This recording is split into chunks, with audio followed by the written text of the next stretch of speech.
The light under my garage door was what stopped me. It was 5:17 in the morning, and nobody knew I was home. My truck was still ticking behind me after 8 hours on the road. I had a duffel bag over one shoulder, a tackle box in my right hand, and enough stiffness in my knees to make the 20 feet from the driveway feel personal. At first, I figured Ben had left the light on while looking for something. Then I heard an alarm ringing inside. Not the house alarm, a phone alarm, tinny, repetitive, vibrating against metal. I unlocked the side door and found my 35-year-old son asleep on a folding cot between the lawnmower and a stack of Christmas decorations. He was still wearing his work pants. His boots sat beneath my tool bench, toes lined up evenly. A toothbrush, deodorant, and phone charger had been arranged beside a jar of deck screws. Under his head was a bath towel rolled into the shape of a pillow. The alarm kept ringing. Ben. He came awake hard, his shoulders jumping before his eyes found me. For half a second, the expression on his face was fear. Then it became embarrassment. Dad? I looked at the cot, the toothbrush, and the dark water stains spreading across the blanket near his feet. Why are you sleeping in my garage? He reached for his phone and silenced the alarm. I'm not. It was such a ridiculous answer that neither of us knew what to do with it. 3 days earlier, I had been sitting in a fishing boat on Lake Norfolk, listening to my friend Marty explain why a man should never buy an outboard motor from somebody named Skeeter. It's not the name, Marty had said. It's what the name tells you. What does it tell you? That his paperwork is in a cookie tin. Skeeter's motor had quit before noon. We lost the rest of that day trying to get back to the marina, then learned the replacement part would take nearly a week. Marty and Dennis decided to stay because they had paid for the cabin through Sunday and were determined to extract every cent of pleasure from it. I had already spent 2 nights pretending a mattress stuffed with gravel was good for my back. So I came home early. I had thought about calling Celia from the road, but there was something pleasant about the idea of surprising my wife. I pictured slipping into bed before sunrise. She would open one eye, complain that I smelled like gasoline and fish, then make room anyway. Instead, I was standing in a damp garage looking at my son's toothbrush. Ben swung his legs off the cot. He rubbed the side of his face where the towel seam had left a red line. How was the trip? Apparently better than your week. It was fine. You're sleeping beside a mower. The mower doesn't snore, neither do you. You don't know that. I shared a hotel room with you in Tulsa. That was 9 years ago. People change, not into garage furniture. He gave me the smallest smile, and for one hopeful second, I thought the strangeness might break open. That was how Ben and I usually handled things. One of us found a joke, the other accepted it as a substitute for honesty, and then we moved on feeling like we had communicated. This time, I didn't move on. I set my tackle box down. How long have you been out here? Not long, that's not a number, couple nights. The blanket told a different story. So did the grocery bag tied to the cot frame with dirty socks inside it. I looked toward the interior wall separating the garage from the mudroom. The door had a deadbolt on the house side. I had installed it after Celia worried someone could break into the garage and enter the house. From where Ben stood, there was no way to unlock it. Were you locked out? No. Did you have a key? He looked down at his phone. Ben, I'm going to be late. His work shirt hung from a wire hanger hooked over my pegboard. He took it down carefully, keeping his back toward me. My son had always been good with equipment and bad with questions. Put a compressor in front of him, and he could tell from the sound which bearing was about to fail. Ask whether his engagement ending had hurt him, and he would explain regional refrigerant prices until you regretted owning ears. He had been staying with us for 10 days. His new room would be ready on the 1st of the month, and when I invited him to use our guest room, he resisted just long enough to make the acceptance look practical. I'm not moving back in, he had told me. You'd need to have moved out recently for that phrase to apply. You know what I mean? I do. I'm ignoring it. Celia had been gracious about it. More gracious than I expected, if I'm honest. She washed the guest room sheets, cleared a shelf in the bathroom, and put a blue ceramic bowl on the dresser for his keys. Ben had picked up that bowl and said, "Is this where I leave my dignity?" Celia laughed. "No, that goes in the garage." The memory landed differently now. Ben buttoned his shirt. I noticed a mosquito bite near his wrist, then 2 more above it. "Did Celia tell you to sleep out here?" He stopped buttoning. There are silences that mean no, silences that mean yes, and silences that are a person standing in front of a door he has no intention of opening. This was the third kind. Did Aaron? I asked. His eyes came up then. That was all I needed to know, though I still didn't understand it. What's Aaron got to do with this? Nothing. Is she here? He grabbed his boots and sat on the cot to pull them on. Ask Celia. I'm asking you. And I'm telling you to ask Celia. His voice wasn't loud. Ben rarely got loud. His anger tended to get quieter until every word had edges. I stepped farther into the garage.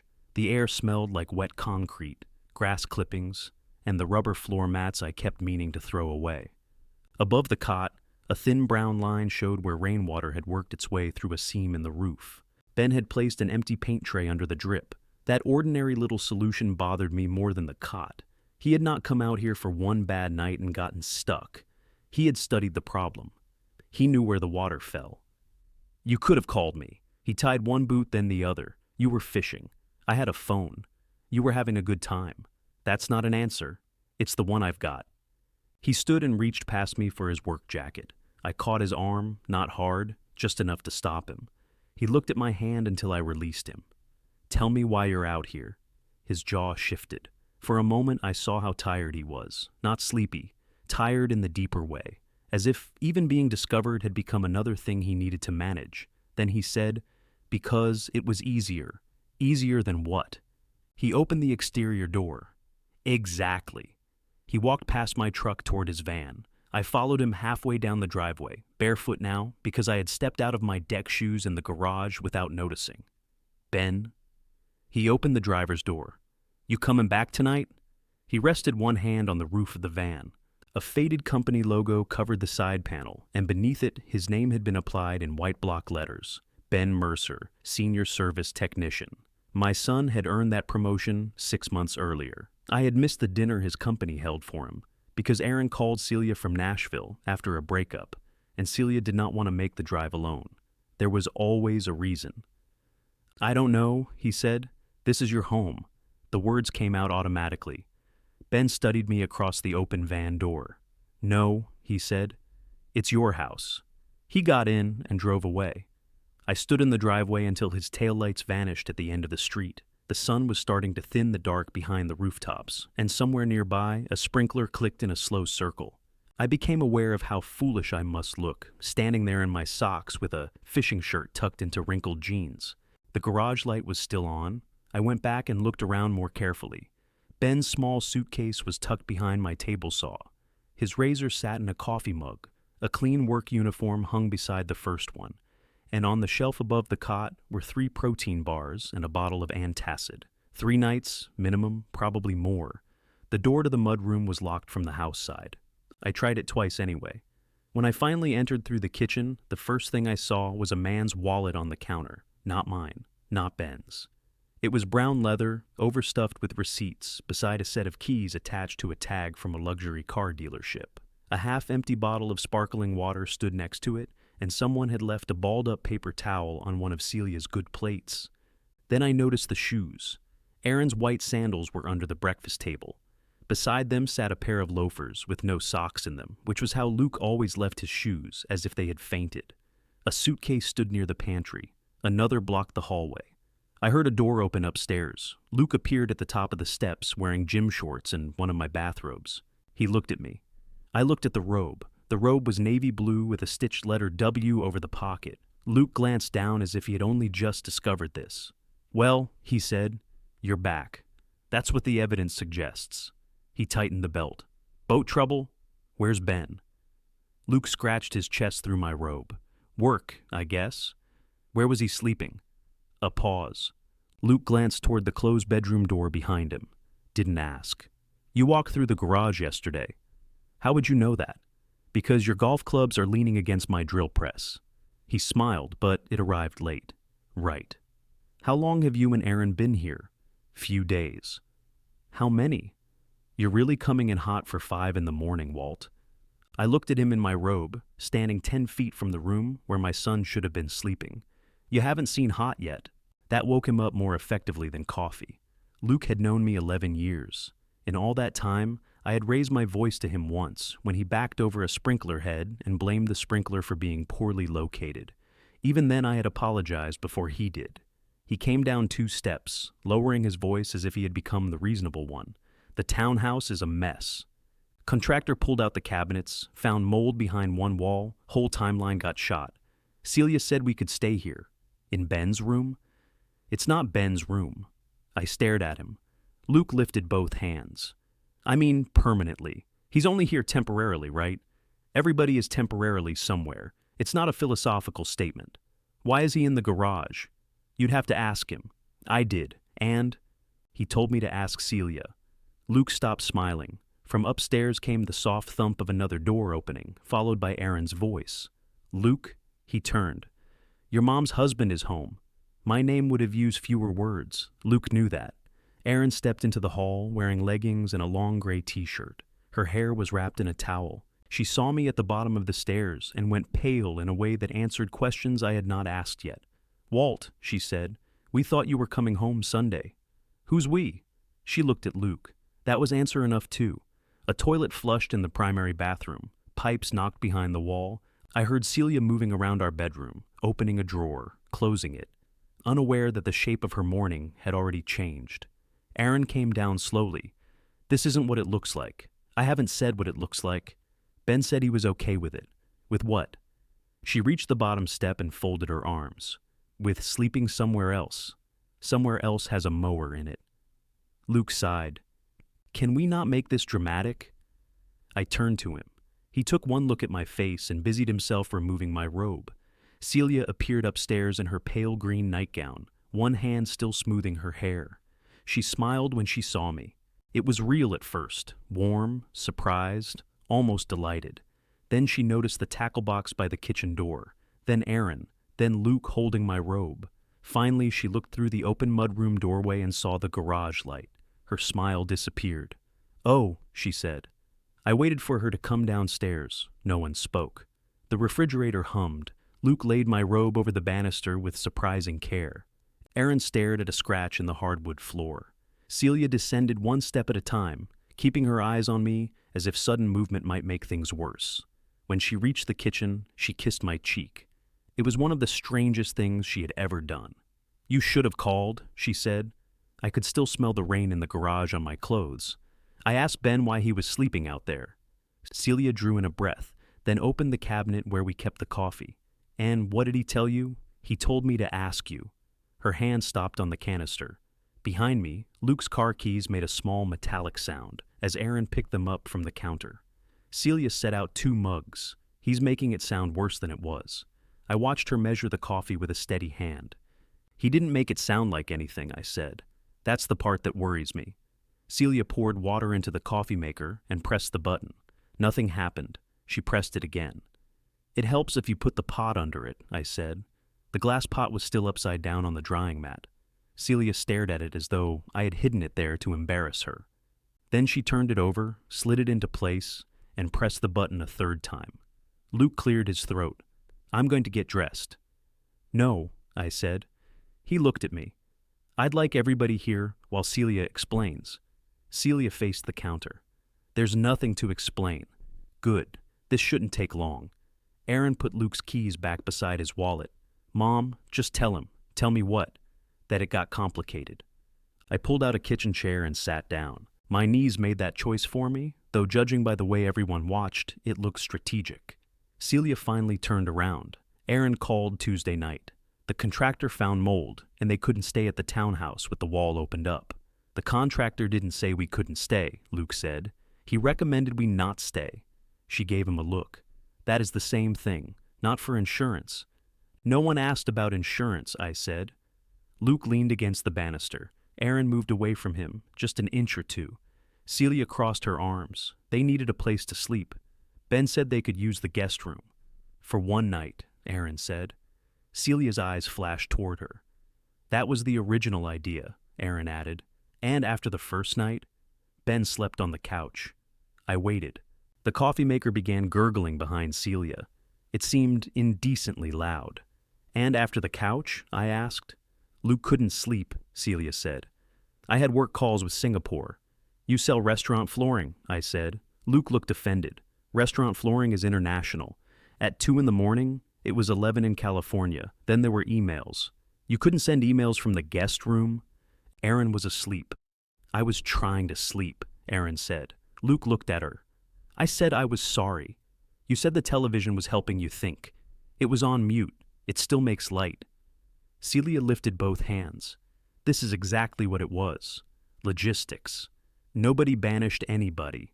Ben gets up at 5, Luke stays up late, and the garage has a separate entrance. Ben said he didn't mind. He said that? He didn't object. That's not what I asked. Her mouth tightened. The coffee maker spit steam. I stood, took my mug from the counter, and left the second one where she had placed it. Celia watched me pour. What did you say to him? I asked. I just told you. No, you told me where everyone slept. What did you say to Ben before he moved into the garage? I asked if he could be flexible. For how long?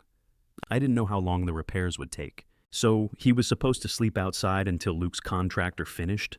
It isn't outside, Walt. I looked toward the mudroom. The deadbolt was still turned. Did you lock that door at night? For safety. Whose? Our safety. The house's.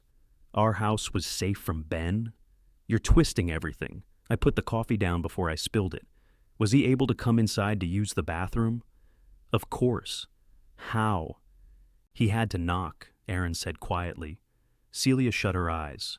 Luke shifted his weight. The knocking was only if it was late. Late according to who? No one made a schedule. So Ben went out to the garage with his toothbrush, and every time he needed a toilet after you locked the door, he had to knock? He knew the code to the front door, Celia said. The keypad battery died last month. He could have told me that. He did, I said. At dinner. You were there. Celia looked away. Aaron rubbed her forehead. I thought he was coming in through the laundry room. Mom said he liked having his own space. My garage is 400 square feet. Half of it is occupied by things that can remove fingers. Ben works with machines, Luke said. That was when he smiled. It wasn't much of a smile, more of a twitch at the corner of his mouth, the expression a man makes when he thinks everyone else has become absurd and expects at least one person to appreciate it. A grown man can handle a few nights on a cot, he said. I had known Luke since he was 27. He could be charming when he needed directions, money, or help moving something heavier than a chair. He sent expensive steaks at Christmas and then asked me to cook them. He called me Walter when he wanted to sound respectful, and Walt when he wanted us to seem like equals. He also had the rare ability to use the word grown as an insult while wearing another man's bathrobe. Go put your clothes on, I said.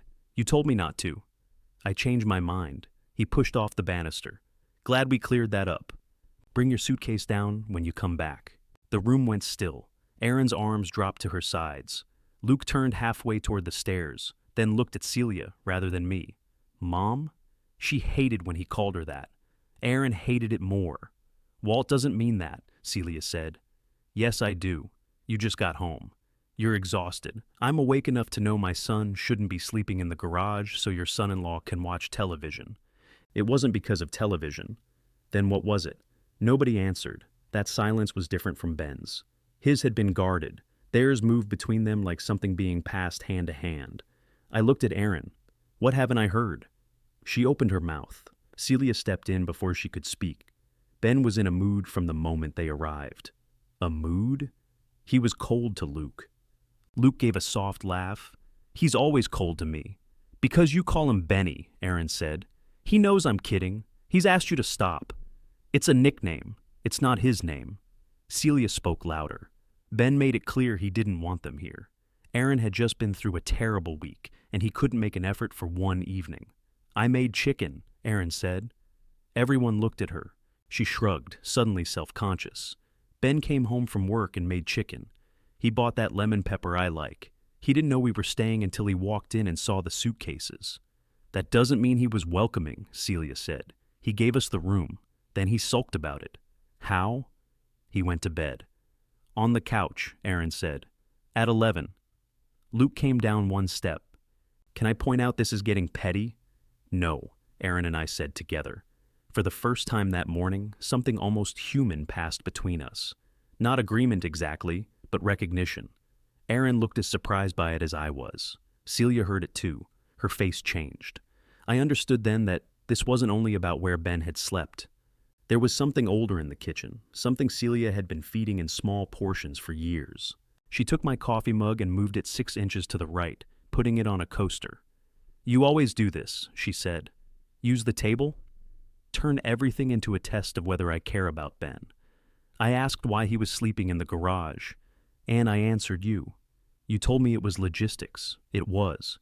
Then you told me he was in a mood. He was. Then he was sulking. You weren't here. There it was. Not an explanation, a claim. I looked around my own kitchen, the mug Celia chose, the bar stools Aaron had talked us into buying, Luke's wallet lying open beside the fruit bowl, and understood that my absence had become permission. You're right, I said. I wasn't. Celia's posture softened slightly. She thought the word right meant surrender. I wish you'd called before coming back, she said. We could have handled this without everyone being ambushed. Handled it how? We would have gotten Ben back into the guest room. Before I saw him, her softness vanished. That isn't what I meant. Aaron turned toward the window. Luke climbed the stairs without waiting for permission this time. Celia followed him with her eyes. You're making them feel unwelcome. I'm trying to. Walt. They have a townhouse with mold. A hotel has rooms without mold. Do you have any idea what a hotel costs for a week? I did. I also knew what Luke's watch cost because he had told me twice. They can afford it. That isn't the point. No. The point is they didn't have to afford it because Ben paid instead. Celia stared at me. Paid what? I nodded toward the garage. Her chin lifted. You're being dramatic. I found him sleeping under a leaking roof. He never said it was leaking. He put a paint tray under the drip. That hit Aaron. She turned from the window. What paint tray? The green one. I saw that on the floor yesterday. She looked at Celia. You said Walt was working on something. He usually is. Not from Arkansas. Celia's cheeks colored. I didn't know the roof was leaking. You knew where he was. I thought it was 1 or 2 nights. You put fresh towels in our bathroom yesterday, Aaron said. Celia looked at her sharply. Aaron's voice had gone thin. You told me Ben liked the garage because he could come and go without bothering us. You said he had a camp bed and a fan. He did have a fan. The fan sat broken on a shelf above my workbench. Its cord had been chewed through by something 2 winters ago. Did you ever go out there? I asked. I spoke to him at the door. Did you step inside? It's your space. You're always telling me not to move things. That has nothing to do with walking through a door. I brought him coffee. Inside? She hesitated. I set it on the step. I pictured the cup beside the deadbolt, my son standing on the other side. The idea of it settled somewhere low in my chest. Luke came back down carrying 1 suitcase. He had changed into khaki pants and a polo shirt, but his hair was still flattened on one side. He set the suitcase by the front door with more force than necessary. This good enough? He asked. Get the other one. Walt, Celia said. I turned to Aaron. You can stay until noon if you need time to find a hotel. After that, I want the room empty. Aaron didn't argue. That surprised me more than anything else had. Luke did enough arguing for both of them. This is Celia's house, too. I know, so she gets a say. She does. And she said we could stay. I'm saying you can't. He looked at Celia again, waiting for her to settle it. She stepped closer to me. If you make them leave, she said, I'm leaving with them. Her voice was quiet. She had used that quiet before, and it had always worked because I knew what it cost her to threaten departure. Her first husband had walked out during an ordinary argument and never moved back. For years, any disagreement that lasted past bedtime felt to her like the start of abandonment. I had treated that fear like a fire alarm. No matter who pulled it or why, I dropped everything and came running. My first impulse rose on schedule, touch her arm, lower my voice. Find a compromise that let everyone believe they had won. Then I thought of the toothbrush beside the deck screws. I hope you don't, I said, but I'm not putting Ben back in that garage to stop you. Celia blinked once. It was such a small reaction that Luke missed it. Aaron didn't. My wife's face didn't crumple or harden. It simply emptied, as if she had opened a door expecting a familiar room and found the furniture gone. Fine, she said. Celia, no. You've made yourself clear. She walked past me and started upstairs. Luke waited until she reached the landing before saying, Nice work. Aaron closed her eyes. I wanted to go after Celia. Every habit in me pulled toward those stairs. I knew how this part went. I would find her sitting at the edge of our bed, packing badly because her hands shook when she was angry. Yeah, I would sit beside her. She would say I had humiliated her in front of Aaron. I would say that was not my intention. The conversation would move away from what happened and toward how it felt to discuss what happened. Then we would find a solution whose main feature was that Celia did not leave. I stayed in the kitchen. Luke picked up his wallet and shoved it into his back pocket. You know, she goes out of her way for your family. Luke, Aaron said. What? She does. Ben needs a place, no questions asked. He walks in here looking like a funeral, and everybody tiptoes around him. We need the room for a few days, and suddenly we're parasites. You're not parasites, thank you. You're guests who wore out their invitation. He gave me a hard little nod. There he is. Who? The real Walt. I almost laughed, not because it was funny, but because Luke said it with the satisfaction of a man who had uncovered an international conspiracy. I had asked him to leave a guest room. In his version, he had exposed my hidden nature. Aaron picked up the car keys again. Go put the golf clubs in the car, she told him. I'm not leaving you here with this. With what? He looked at me. Aaron waited. Luke took the keys from her hand. Unbelievable. The mudroom door slammed behind him. A second later, the garage door opened with a metallic rattle. I heard him drag the golf bag past the cot. Aaron stood beside the counter, pressing her thumb into her palm. I didn't know, she said. I looked at her. I knew he was sleeping out there. I didn't know it was like that. What did you think it was like? Mom said there was a fan. She said he wanted privacy. Did that sound like Ben? No. Then why did you believe it? She pulled out a chair but didn't sit. Because the alternative was asking him to move back inside. There wasn't much I could say to that. Aaron stared toward the garage. The first night, I offered to take the couch. Ben said not to be ridiculous. He made up the bed for us. There were mints on the pillows. He was making fun of the hotel you stayed at in Tulsa. I know. Luke thought he was serious and ate both. That sounded exactly right. I smiled before I could help it. Aaron did too, but hers disappeared quickly. The next morning, Ben barely spoke to us. Mom said he was punishing me because you and I had lunch last month, and he gets territorial about you. Ben didn't know we had lunch. That's what I said. What did she say? That he always knows. I leaned against the counter. The coffee behind me had gone from fragrant to burned. Does he? Does he what? Get territorial? Aaron considered it. Sometimes. Not like she means. He watches us together. He notices things. What things? She shrugged. You brought me a cake when I finished my certification course. You forgot his work anniversary. He has a work anniversary? You bought Luke a smoker for Christmas. Luke asked for a smoker. You gave Ben a socket set. He asked for sockets. No, he already owned the same set. He said, thank you anyway.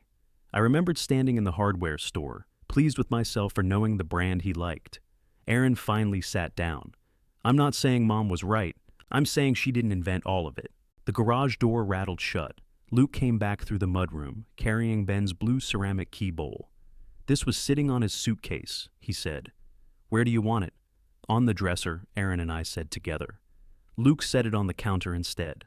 I booked the Hampton, he said. 2 nights. After that, we're going back to the townhouse whether the contractor likes it or not. Aaron nodded. There, Luke said to me. Everybody satisfied? No. He scoffed. Of course not. I went to the garage. Ben's suitcase remained behind the table saw, but Luke's golf clubs were gone. The cot stood beneath the leak, its blanket twisted at the foot. On top of the suitcase was a clean hand towel I had not noticed earlier. Celia must have put it there after bringing the coffee. I took Ben's suitcase into the house and carried it upstairs. Luke watched me pass. He can move it himself. I know. The guest room smelled like Aaron's perfume and Luke's hair gel. Their clothes covered the reading chair. A restaurant takeout container sat on the windowsill. Ben's paperback book was wedged beneath the bed, and one of his work shirts had been pushed behind the closet door. I set his suitcase on the luggage stand. Then I began moving Aaron and Luke's things into the hall. I didn't throw anything. I folded what was already folded, zipped their bags, and put shoes together in pairs. The calmer I was, the angrier Luke became. He kept offering commentary from the doorway. Careful with that. That shirt needs to hang. Those headphones cost more than your first car. My first car cost $80, I said. That explains a lot. Aaron packed the bathroom without speaking. She wiped the sink when she finished. Celia stayed in our bedroom with the door closed. At 8:30, Luke rolled both suitcases toward the stairs. One wheel caught on the rug, and he yanked hard enough to topple a framed photograph from the hall table. The glass cracked. It was a picture of Celia and me at a vineyard in Virginia, her head against my shoulder, both of us laughing at something outside the frame. Luke looked down. Sorry, he didn't pick it up. Erin did. She removed the loose glass, carried the photograph into the bedroom, and closed the door behind her. When she came out, her eyes were red. "She's coming with us," she said. "Okay. You could ask her not to." "I did. No, you said you hoped she wouldn't. That's different. What would you like me to say?" Erin's mouth trembled with frustration.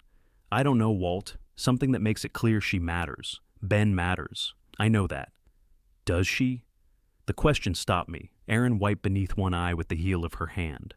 That wasn't an accusation. It sounded like one. "Maybe that's because you don't know the answer."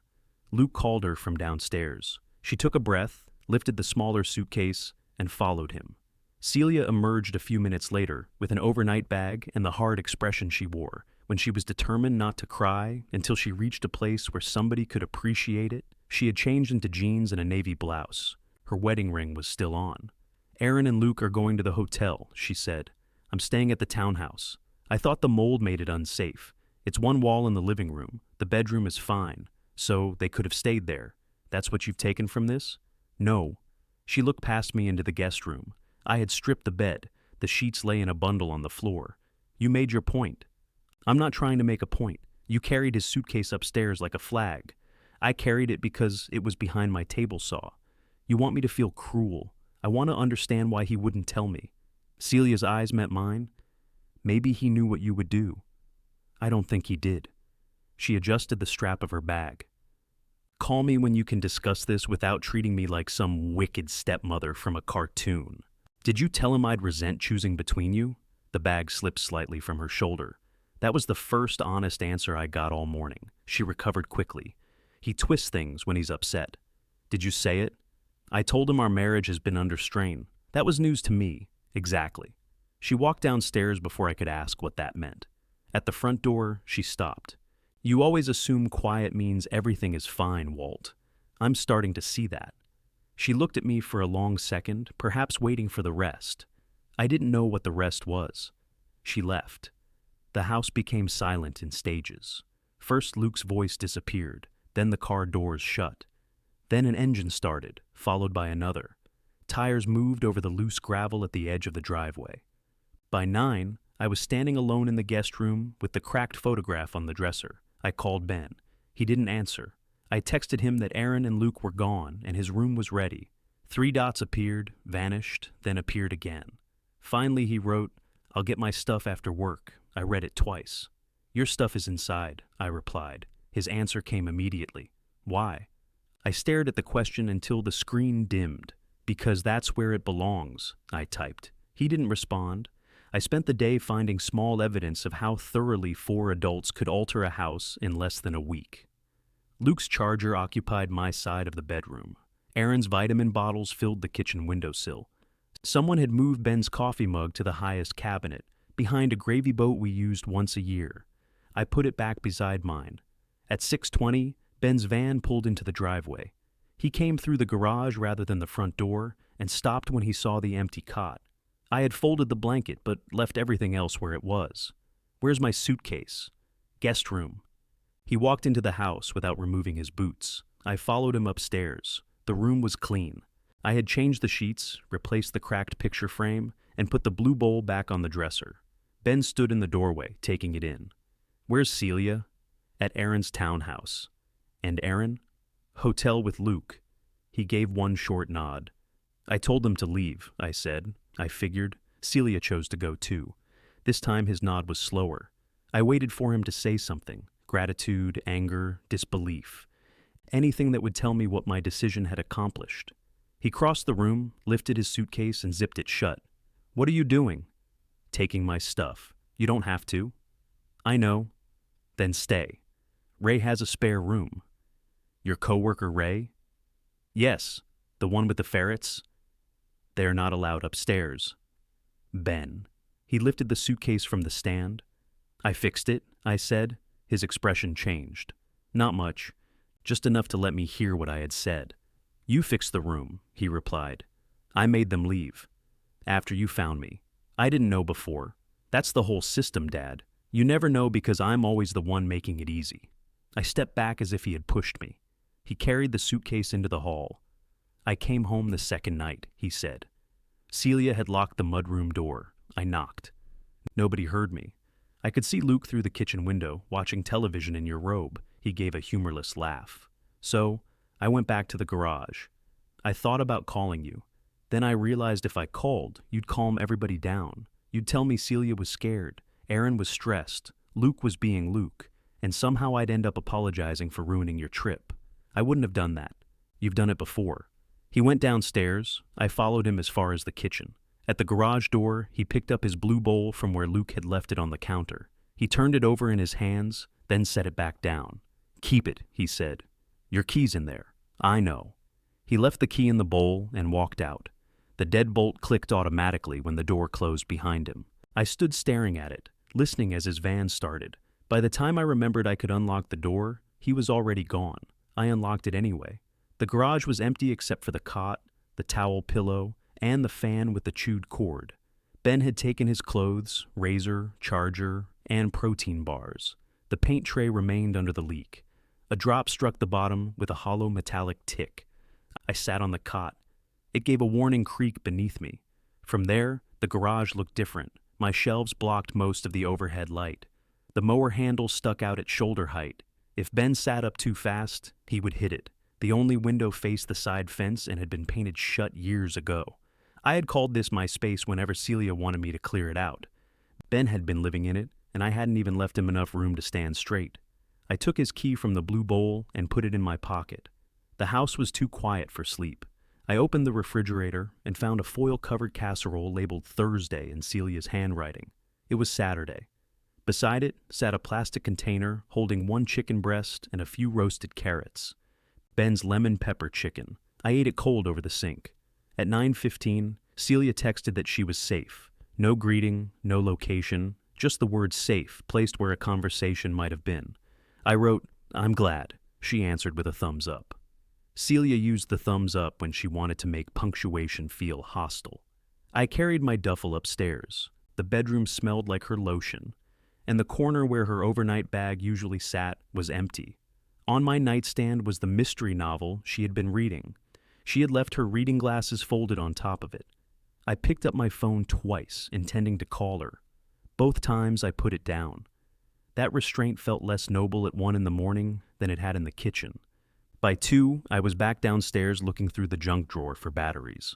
I found 3 loose birthday candles, a screwdriver too small to be useful, and an unopened pack of keypad batteries I had bought after Ben mentioned the front door.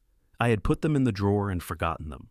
I replaced the dead battery at 2:30 in the morning for a son who no longer had a key. Marty called the next day to report that Skeeter's replacement part had arrived and did not fit. "You missed Dennis threatening to swim home," he said. "I've had other entertainment. You sound rough." I came home to a situation.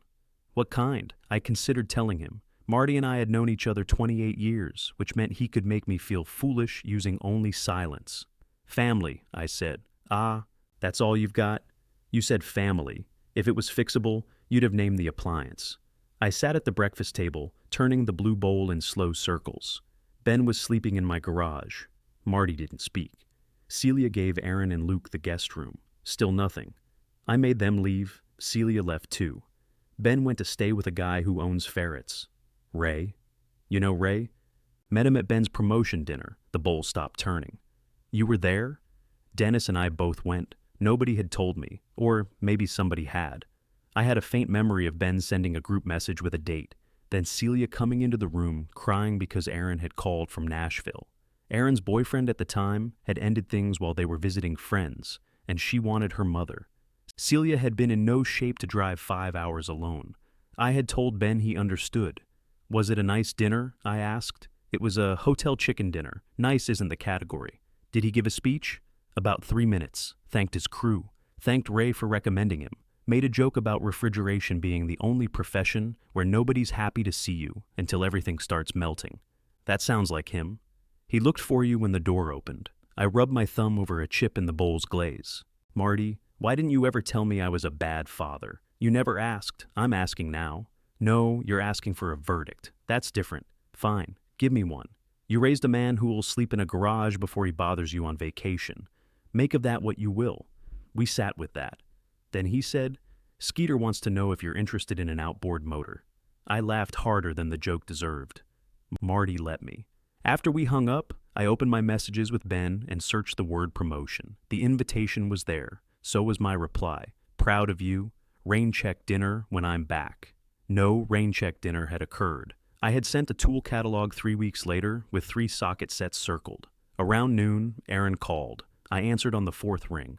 Mom needs clothes, she said without saying hello.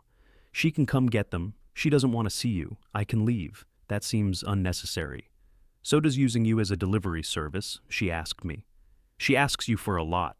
Erin exhaled through her nose. Are you trying to turn me against my mother? No, because yesterday I was mad at her. Today I'm mad at you. I'd like to be mad at one person at a time. That's fair. No, it isn't. None of this is fair. I looked through the kitchen doorway at the cot in the garage. What does she need? Erin listed clothes, toiletries, and a medication from the bathroom drawer. I wrote it on the back of a grocery receipt. She left her glasses, I said. I'll take those too. Is she staying at the townhouse? Yes. Alone? Yes, Walt. She is a grown woman. I know. You don't sound like you know. I packed Celia's things into a small suitcase and set it by the front door. Her glasses went into their hard case, then into the side pocket where they wouldn't be crushed. Erin arrived an hour later without Luke. She stood on the porch looking over my shoulder. You can come in. I'm okay. It's hot. I'm still okay. I handed her the suitcase. She took it, but didn't leave. Mom says you told Ben she was the reason your marriage was under strain. I didn't tell Ben anything about strain. Celia did. Erin adjusted her grip on the handle. She says he misunderstood. What did she say? I wasn't in the room. Then neither of us knows. She glanced toward the driveway. Luke thinks I should stay out of it. That would be new for Luke. Her eyes snapped back to mine. Sorry, I said. No, you're not. No, I'm not. To my surprise, she laughed. It came out once and sharp, like a hiccup. Then she looked ashamed of it. I held up the glasses case. She forgot these. Erin took it. Are you going to ask her to come home? I want her home. That isn't what I asked. You said almost the same thing yesterday. Maybe you didn't answer yesterday either. I leaned one shoulder against the doorframe. If she comes home because I beg, we'll spend the next 10 years pretending that solves what happened. What if she doesn't come home? The question hurt because Erin didn't sound challenging. She sounded afraid. I don't know. Her face tightened. You always know. No? I'm usually just the first person to say everything will be okay. That's close enough. She rolled the suitcase toward her car. Before loading it, she stopped. Ben did offer us the room, she said. I know. He wasn't forced out the first night. I know that too. Mom didn't drag a cot into the garage. What are you asking me to say? That maybe he wanted this to happen? I stared at her. Erin shook her head. Not the garage. This. You choosing him where everybody could see it. You think he planned it? I think Ben knows how to speak. He didn't call you. He didn't leave. He slept out there and waited. For what? She looked at me with an expression I couldn't read. You. She put the suitcase in her trunk and drove away. Ben didn't answer my call that afternoon, but he sent a message near dinner. Need truck Tuesday if offer stands. 2 weeks earlier, I had promised to help him move from his former apartment into his rented room. For a moment, I was absurdly relieved. Then I remembered he needed the truck, not necessarily me. Offer stands, I wrote. Tuesday morning, Ben was waiting outside the apartment building when I arrived. His belongings had been reduced to 8 boxes, 2 lamps, a television, and an office chair with 1 bad wheel. His former fiancée had labeled each box in black marker. Ben, books, Ben, kitchen, Ben, misc. The word Ben appeared so often it began to look misspelled. His fiancée wasn't there. Ben didn't mention her, and I didn't ask. We carried boxes down 3 flights in silence. On the second trip, the bottom of Ben, kitchen gave way. 2 pans and a toaster hit the landing. Good toaster? I asked. It knows what it did. I picked it up. Maybe it deserves another chance. Don't project. There he was. At the truck, I handed him the house key. He looked at my open palm. No, it's yours. I left it. I noticed. I meant to. I noticed that too. He took the key between two fingers, but didn't put it in his pocket. What does this do? He asked.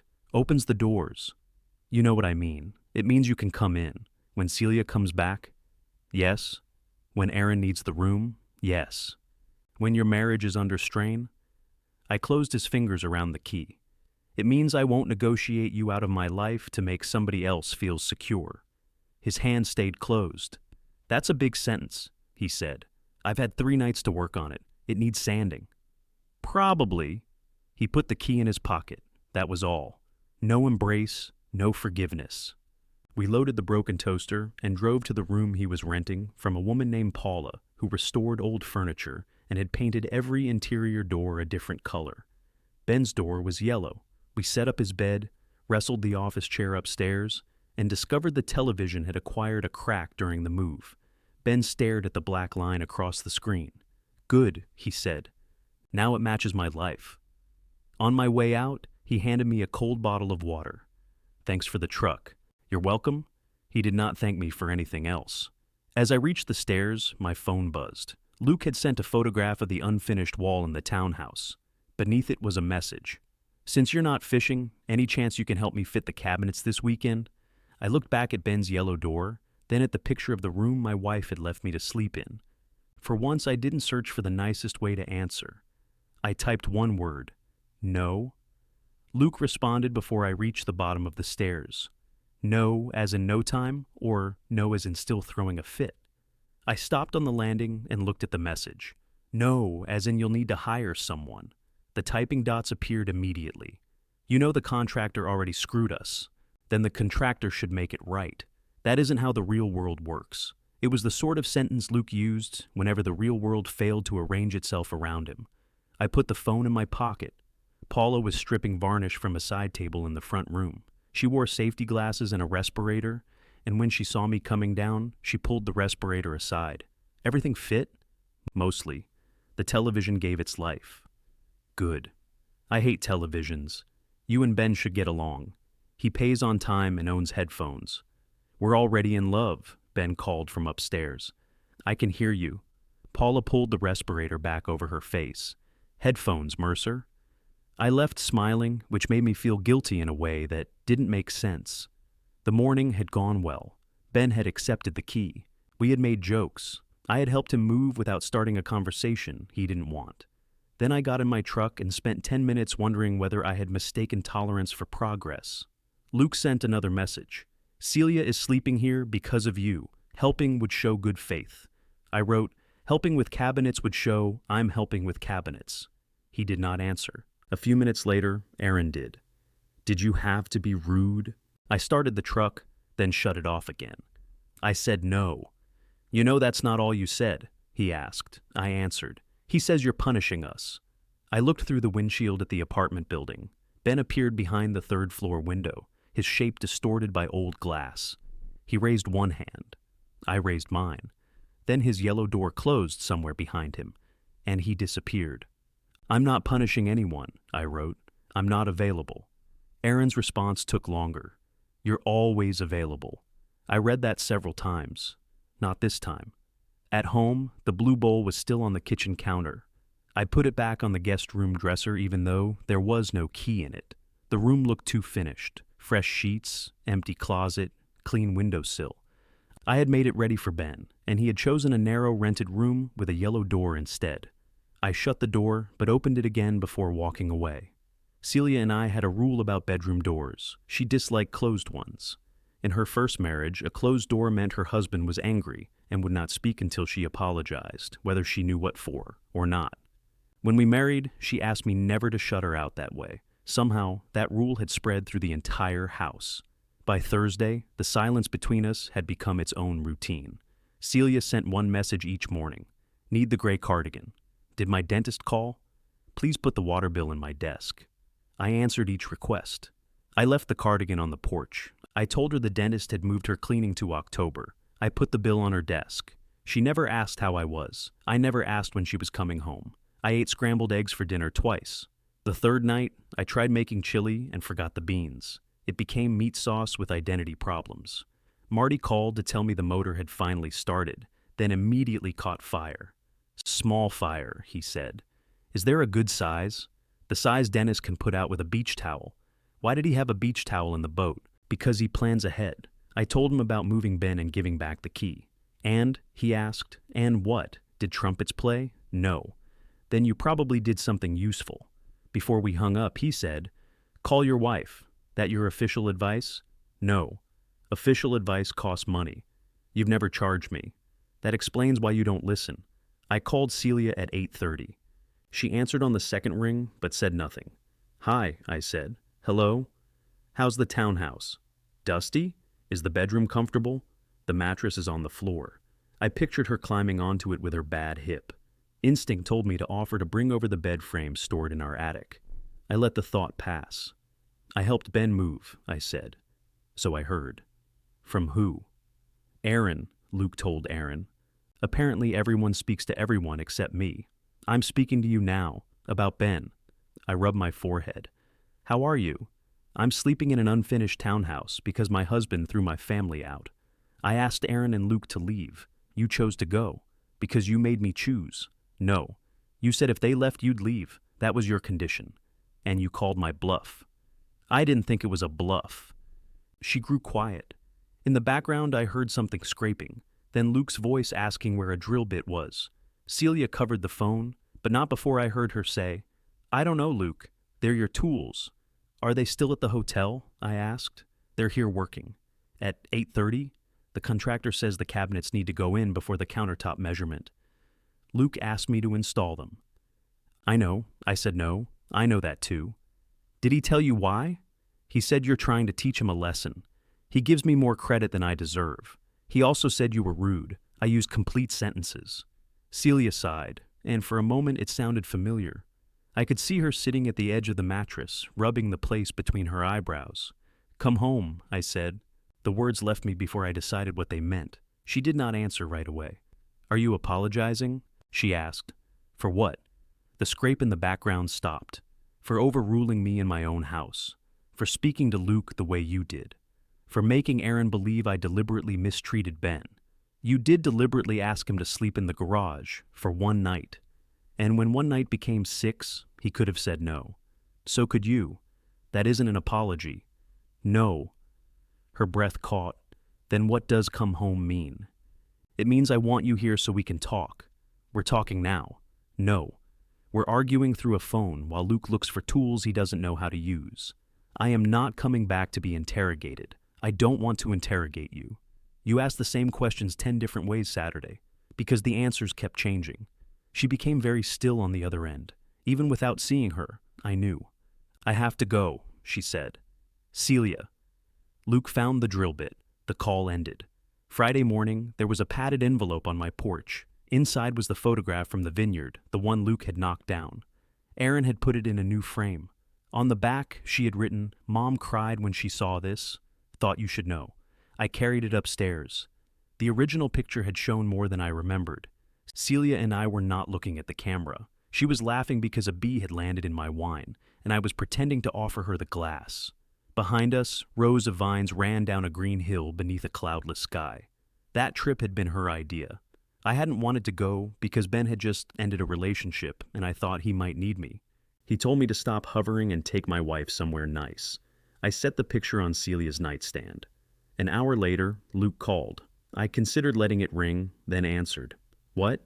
Well, good morning to you too. What do you need? Nothing. Then we've made history. He laughed, but there was no warmth in it. Listen, Walt, I'm calling because Erin is upset. Is she there? No. Then Erin can call me. She thinks you're mad at her. I am mad at her. See, that's exactly the kind of thing, you asked. I'm trying to help. You're trying to get me to say something you can repeat. He was quiet for a beat. You really think you know everybody, don't you? No, that seems to be the problem. He lowered his voice. Ben isn't some helpless victim. I didn't say he was. He volunteered for the garage. The first night, he kept volunteering. Because Celia told him our marriage was strained. You don't know what she told him, neither do you. I know he enjoyed making us uncomfortable. I leaned against the kitchen sink. How? He'd come inside early and make coffee, but only enough for himself and Celia. He'd leave his work boots right by the door, so Aaron had to step around them. He'd sit there looking miserable and wait for somebody to ask if he was okay. Did I what? Ask if he was okay? Luke made an impatient sound. You don't see it because he does it to you too. The sad face. The long silences. He gets everybody to feel guilty without saying what he wants. There was enough truth in that to be dangerous. Why are you calling, Luke? I want this over. Apologize to Celia, let her come home, and everybody can move on. What do you apologize to Ben for? Me? You knew the roof leaked. I saw the tray. You knew the fan didn't work. I didn't inspect it. You walked past him to get your golf clubs. This isn't about me. That's the first correct thing you've said. I hung up. That afternoon, I drove to the hardware store for roof sealant. I stood in the roofing aisle with a bucket in my hand before realizing the forecast was clear and the repair could wait. I was looking for something I could fix without asking permission. I put the bucket back. When I reached home, Celia's car was in the driveway. The front door stood open. Her purse sat on the kitchen table, and the blue bowl had been moved 2 inches toward the center of the guest room dresser. I found her in the garage. She stood beside the cot, holding the towel Ben had used as a pillow.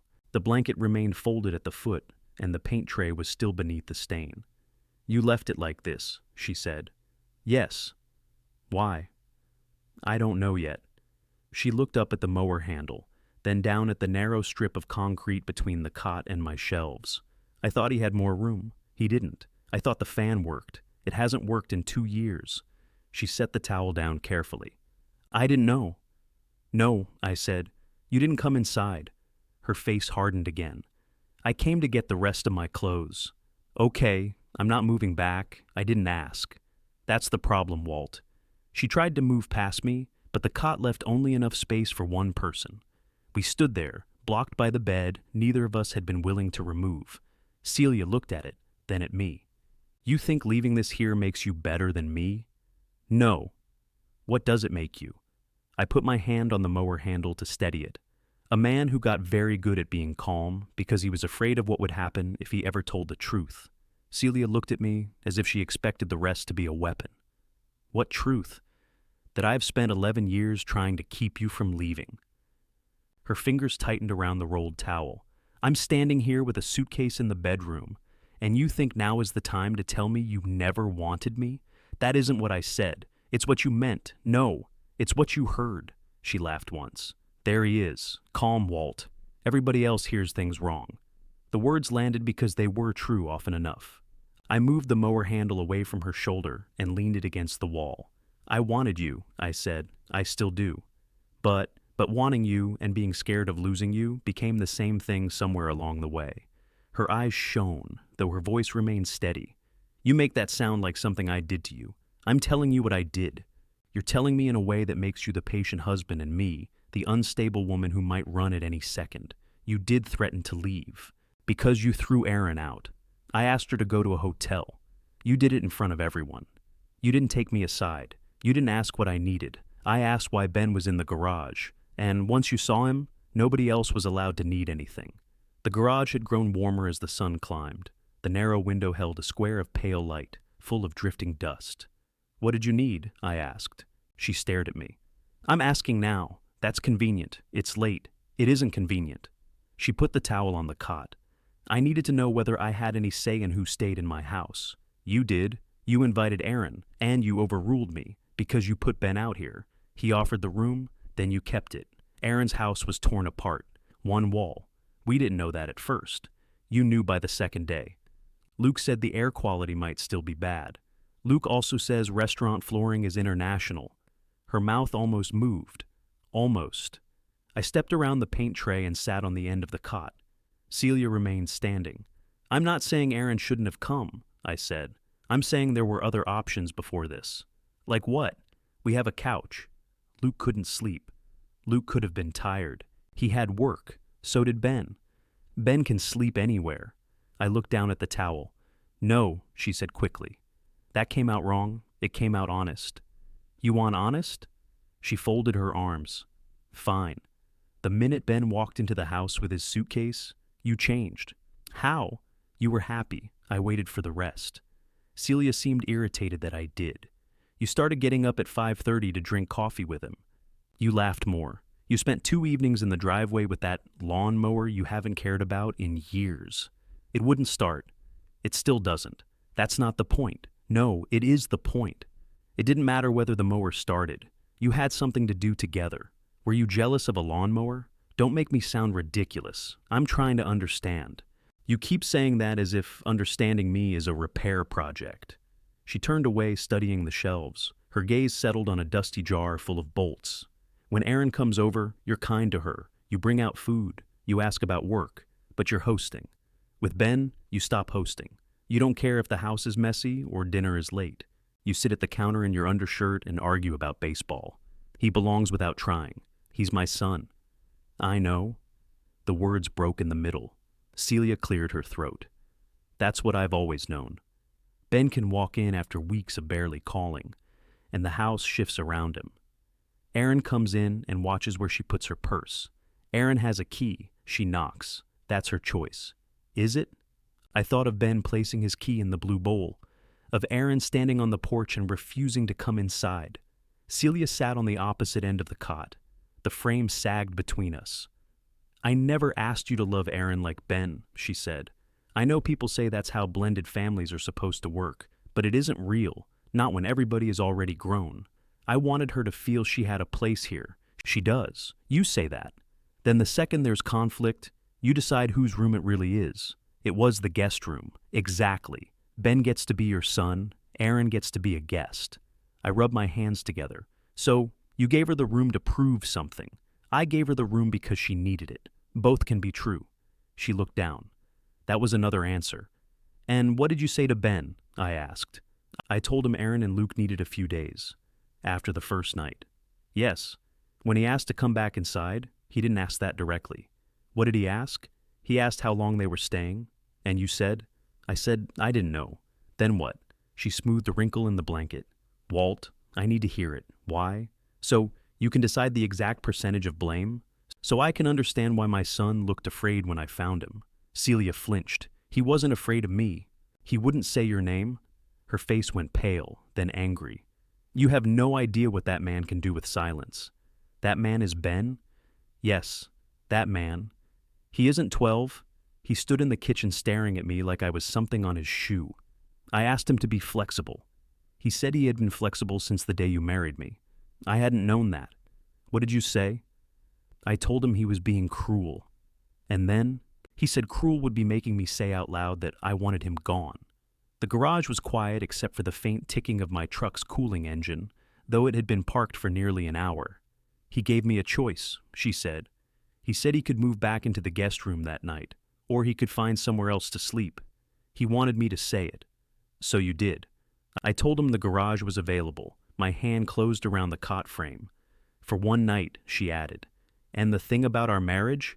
She stood up. I'm getting my clothes. I caught her wrist as she moved past me. She looked at my hand and I let go.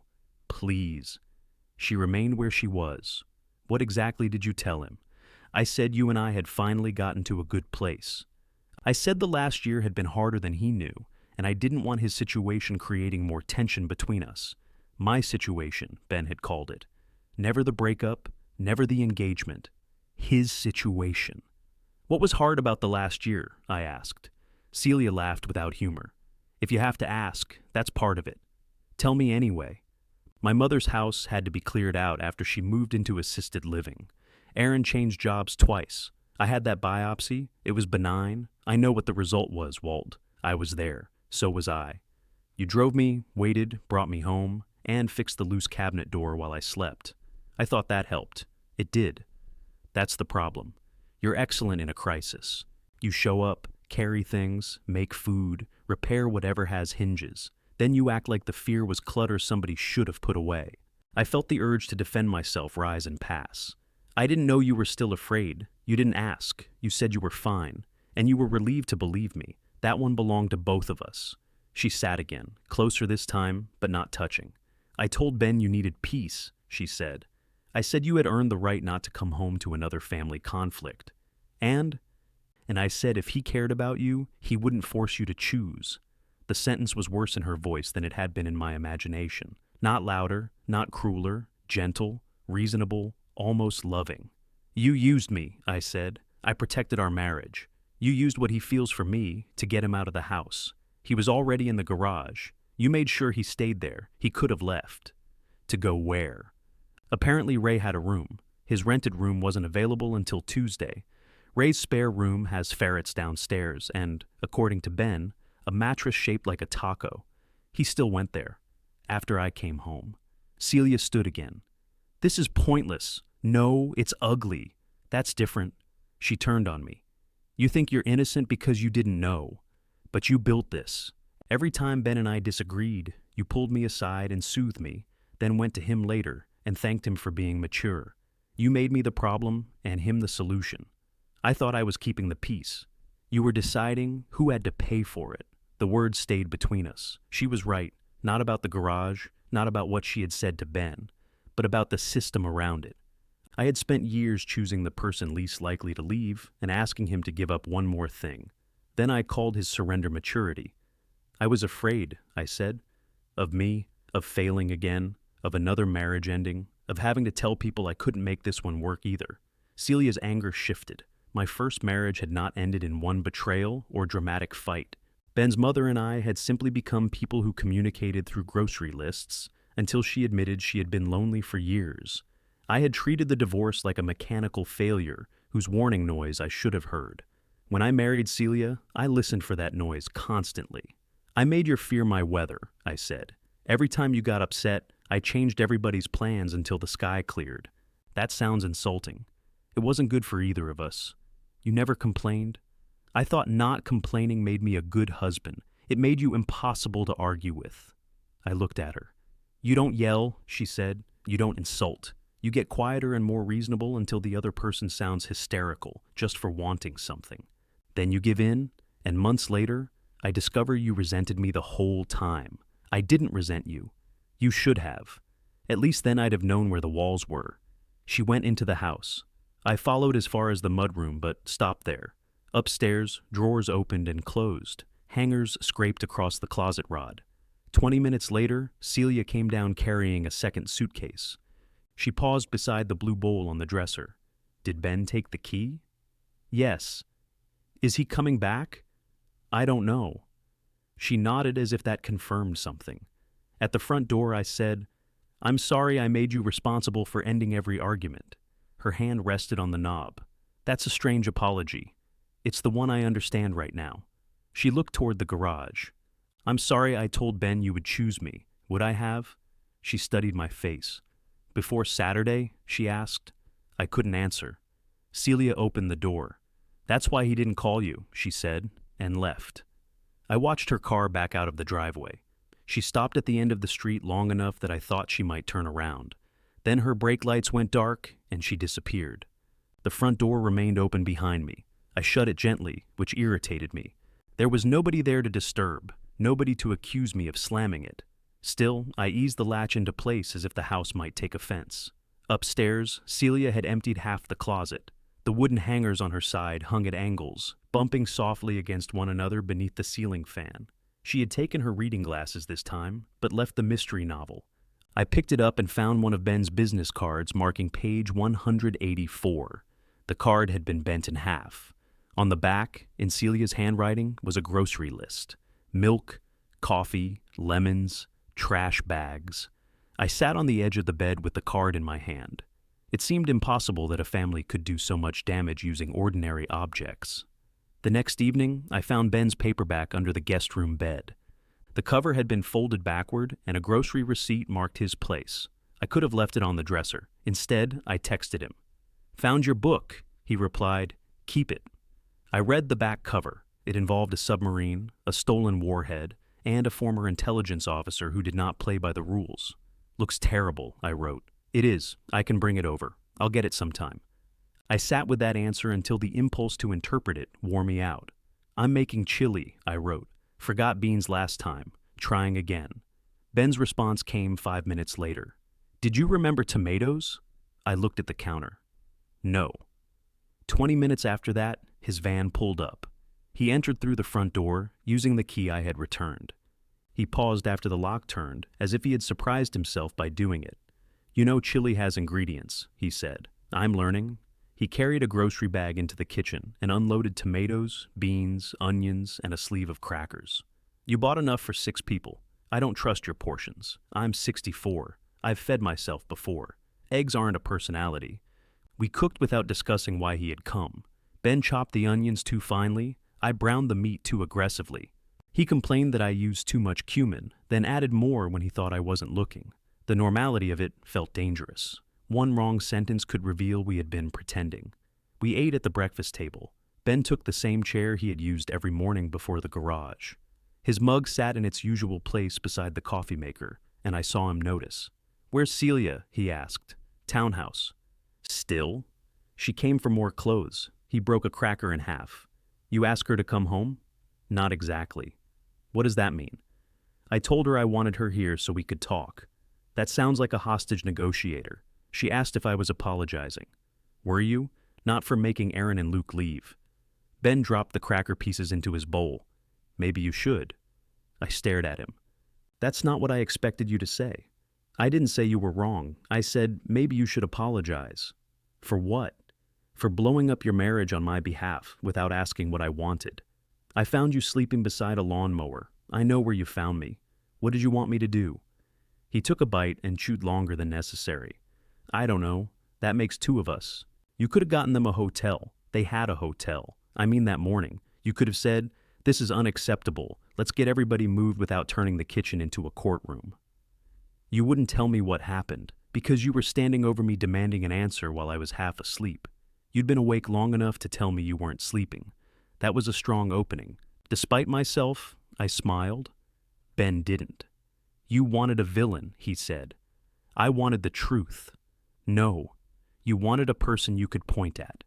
You came inside, saw Luke in your robe, and God himself couldn't have written you a better villain. He was wearing my robe. I know. I almost called you just for that. Why didn't you? Ben looked into his chili. The answer was there, but he wasn't giving it yet. I set down my spoon. Celia told me what she said. All of it? I don't know what all of it is. That means no. She said you asked how long Aaron and Luke were staying. She said you told her she wanted you gone. She told you our marriage had been difficult and asked you not to make me choose. Ben's face showed nothing. What did she leave out? I asked. She cried. I hadn't expected that. When? Before I went to the garage. She said you'd been distant for months. She said Aaron always felt like a visitor here, and that I was taking over the house because Lindsay threw me out. Lindsay didn't throw you out. I know. What did you say?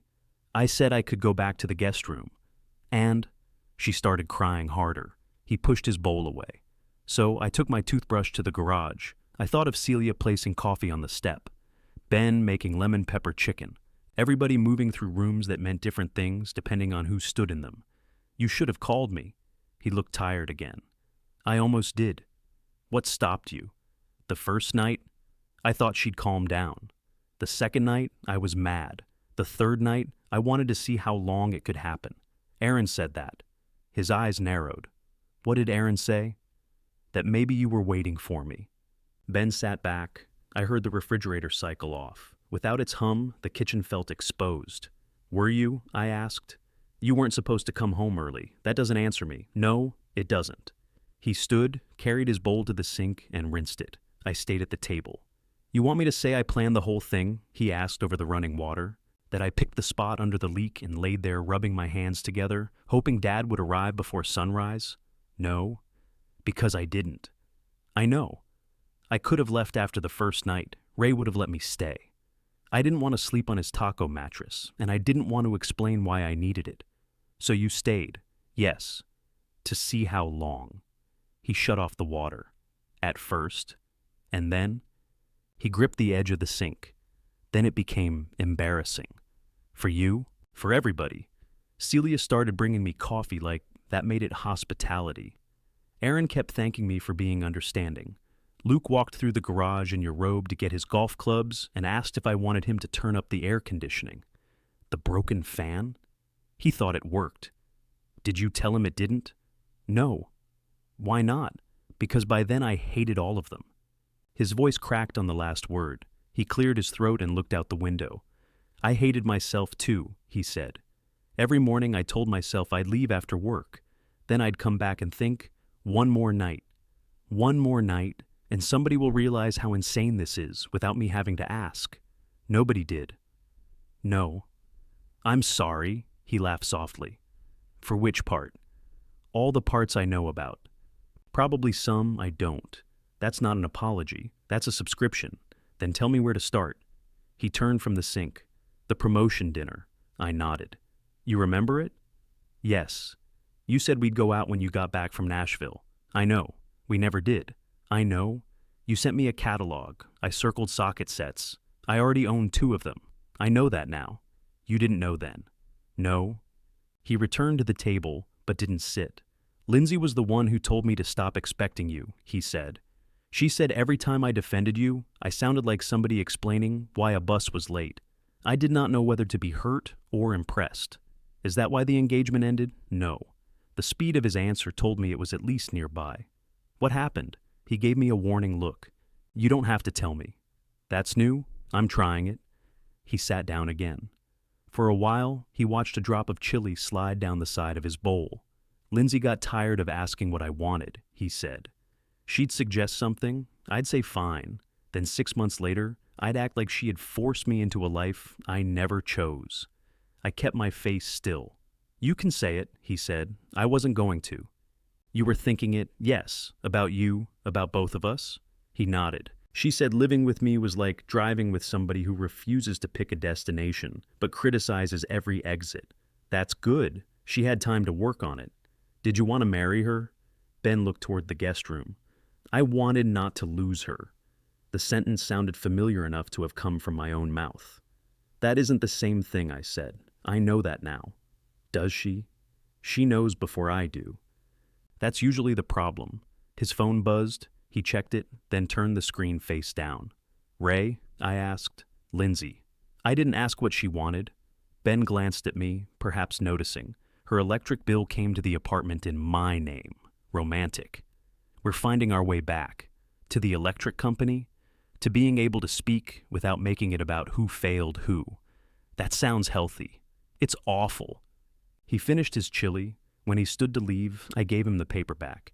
He tucked it beneath his arm and moved toward the front door. Ben. He turned. I'm sorry I missed the dinner. I'm sorry I promised another one and let it disappear. And I'm sorry I made you being easy to disappoint into one of the things I admired about you. His eyes dropped to the book. I wasn't easy, he said. I just sent the bill late. I'm starting to notice. He put his hand on the doorknob. You should talk to Celia. I did. No. You confessed at each other. That's different. You two comparing notes? She called me. My chair scraped the floor as I stood. When? Yesterday. What did she say? She apologized for the garage. Relief and suspicion arrived together. What did you say? That she wasn't the only reason I stayed there. He opened the door. Did you forgive her? Ben looked back at me. I told her I'd believe the apology when she could say it in front of you and Aaron without changing the nouns. Then he left, locking the door behind him with the key I had returned. The sound of the lock turning stayed with me. Ben had not returned the key. He had used it. That should not have felt like much. It did. I cleared the bowls, put the leftover chili in the refrigerator, and stood at the sink until the window above it became a black mirror. My reflection looked older than it had in the garage that morning, though only a week had passed. Then I called Celia. She answered cautiously. Is everything okay? Ben said, You called him. A pause. I did. You apologized. Yes. Why didn't you tell me? Because the apology wasn't to you. That stopped me. No, I said. It wasn't. I thought you'd be angry I contacted him. Why? Because you've appointed yourself manager of the situation. I leaned against the counter. That sounds like me. It does. What did you say to him? The truth. Which version? She inhaled sharply. I deserve that, she said. I still don't like it. Ben said he asked you to repeat the apology in front of Aaron and me. He didn't ask. He told me that was when he would believe it. Are you willing? The line went quiet. I apologized to him, she said. Why does it need an audience? Because you told us different things. I did not lie. You told Aaron he wanted privacy. You told me it was logistics. You told Ben he was threatening our marriage. I was trying to explain the same situation to 3 people. You changed the part where you made a choice. I'm not doing this on the phone. Then come home. You said that before. I mean it the same way, which is, come home and tell the truth where it happened. She was silent long enough that I thought the call had dropped. Then she said, I'll think about it. That's fair. You don't have to sound surprised. I'm trying not to ruin the moment. There is no moment, Walt. I'm learning that too. She hung up without saying goodbye, but the next morning she texted a full sentence. I can come Sunday afternoon if Ben and Aaron agree. No thumbs up followed. Ben answered my invitation with, What are you calling this? I wrote, 4 adults in a room. That sounds like the beginning of a bad joke. It might be. He did not commit. Aaron called after lunch. Did you invite Luke? No. Why not? Would you like him there? That isn't what I asked. You and your mother need new questions. She sighed. Luke says excluding him proves this is a setup. Do you think it's a setup? I think 4 people who communicate badly are planning to sit around a table and communicate. That sounds optimistic when you say it. Did Mom ask for this? She agreed to it. Those aren't the same? No. Another sigh. Can I come by? You have a key. I know. She arrived alone 40 minutes later. Erin came through the front door but stopped in the foyer. Her purse remained on her shoulder. You can put that down, I said. I'm not staying. You drove across town. I can drive across town briefly. She looked tired. No makeup, hair pulled into a loose knot, a coffee stain on the cuff of her blouse. Erin usually looked as if she had been given advance notice of every photograph. Seeing her rumpled felt more intimate than seeing her cry. Want coffee? No. Water? No. Chili? It's 2 p.m. That doesn't answer the question. She looked toward the kitchen. Maybe. I heated a bowl. She sat at the table in the chair Celia usually used and placed her purse on her lap. I set the chili in front of her. You put cinnamon in this? No. Mom does. I know.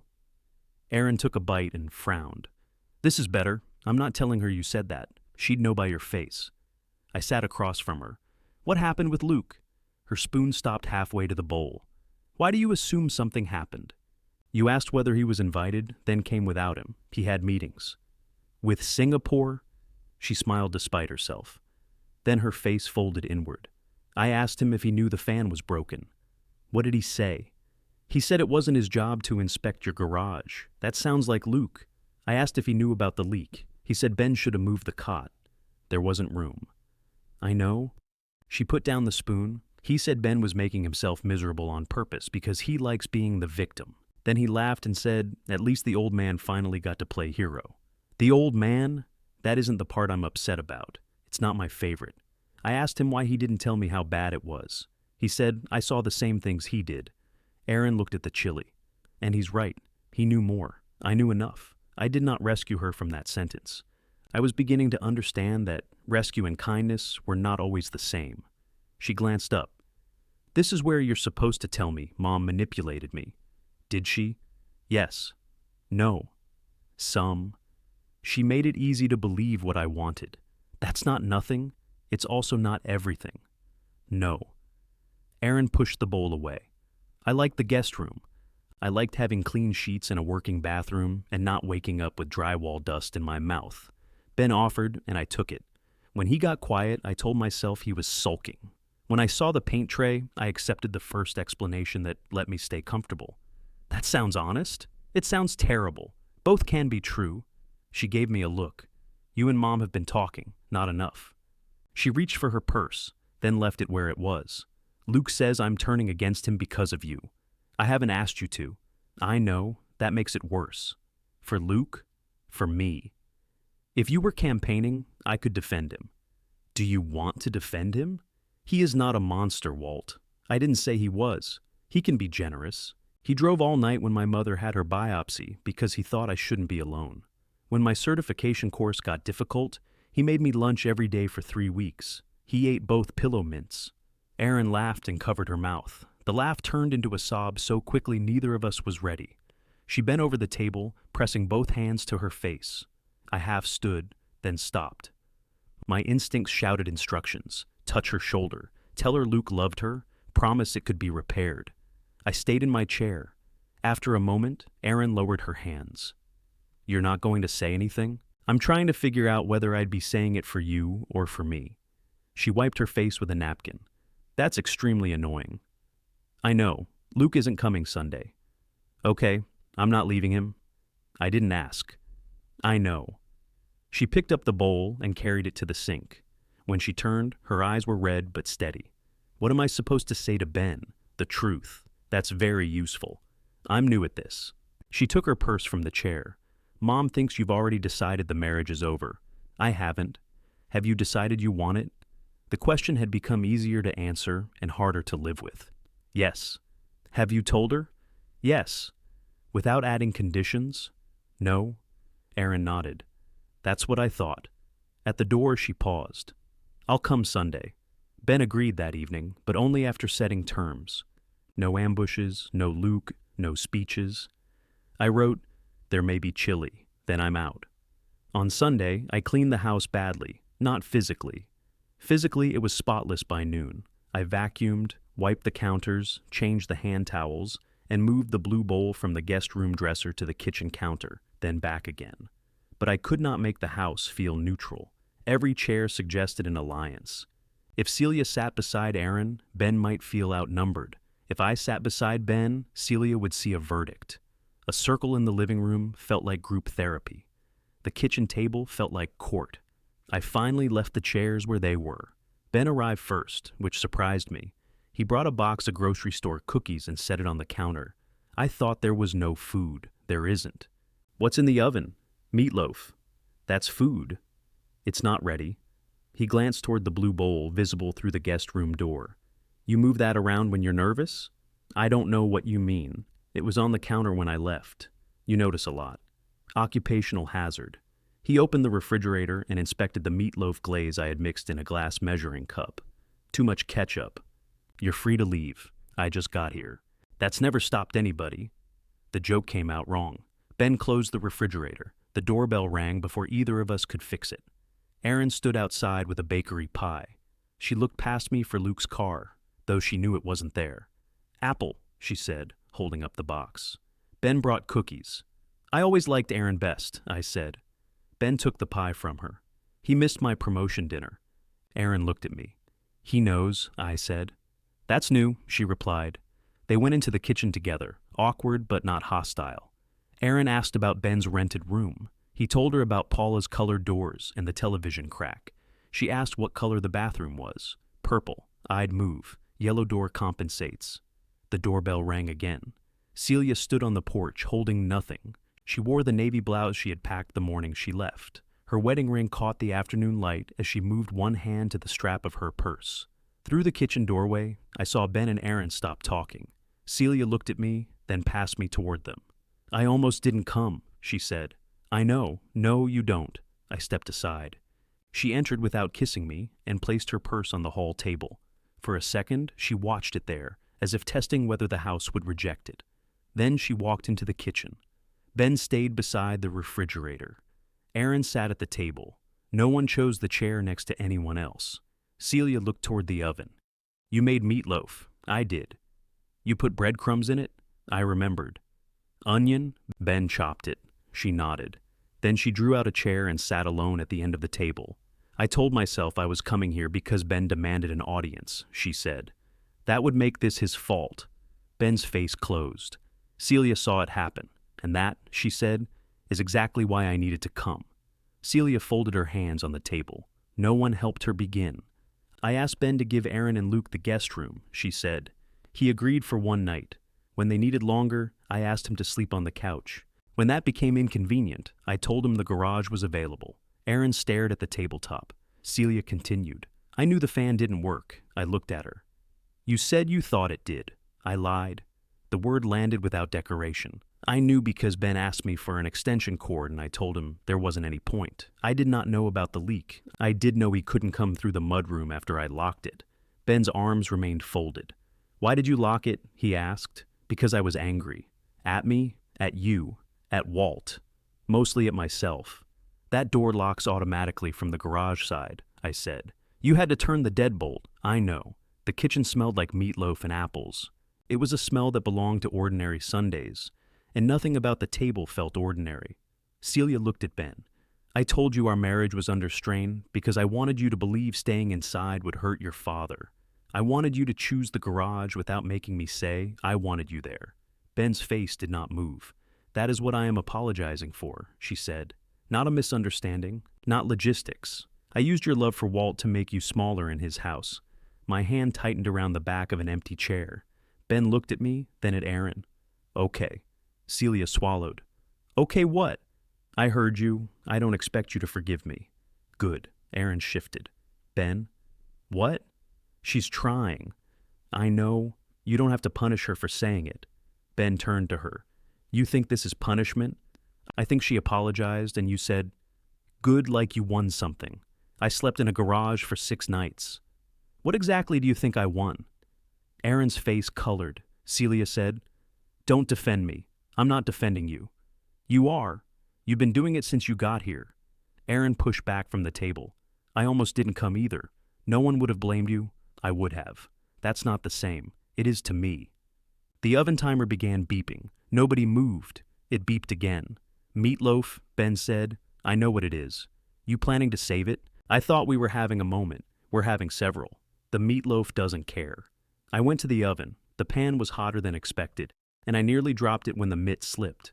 Ben came over and steadied the rack with a dish towel. Set it on the stove, he said. I know. You're holding it over your hand. I also know that. We got the pan down without injury. The top had blackened around the edges, but the middle looked edible. Behind us, Aaron started laughing. It was the wrong reaction, which made Celia laugh too. Ben put the dish towel over his shoulder and looked at me with grave disappointment.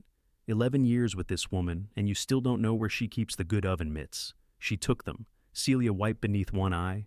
They're in the drawer under the microwave. That drawer has batteries. Other side. There's another drawer. For several seconds, we were a family making fun of my kitchen blindness. Then the laughter stopped, and the garage still existed. I sliced the meatloaf because standing gave me something to do. Ben found plates. Aaron set out forks. Celia stayed at the table, watching us move around one another. We ate before anyone was ready. The meatloaf was dry, and Aaron's pie had shifted inside its box so that all the apples leaned toward one side. Ben ate 2 helpings anyway. Halfway through the meal, Aaron put down her fork.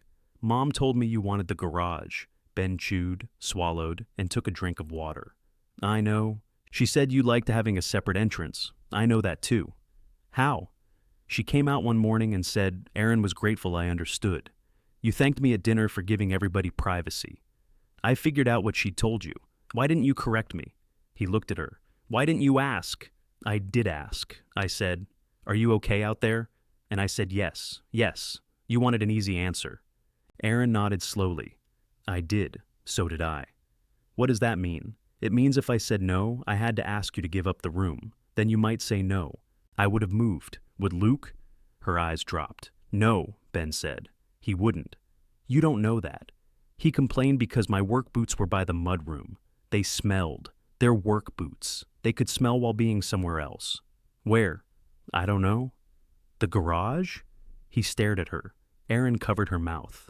Oh, God. Ben laughed despite himself. That came out wrong, she said. Honest, though. Apparently we're doing that now. She reached across the table and touched his wrist. Ben looked at her hand but did not pull away. I'm sorry, Aaron said. I saw enough to know you weren't comfortable. I didn't ask a second question because I liked the first answer. Ben's eyes remained on her fingers. Thank you. I also ate your lemon chicken. There were leftovers, not after breakfast. Luke? Aaron raised her hand. Ben took her fork and moved the last piece of meatloaf from her plate to his. That feels fair, he said.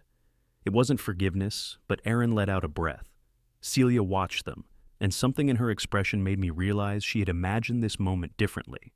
Perhaps she thought apologizing would place her at the center of it. Instead, the conversation had moved around her. She looked at me. What are you going to say? I set down my fork. I didn't know I had a turn. You always have a turn. You just wait until everyone else is finished. Ben leaned back in his chair. She's right. Wonderful.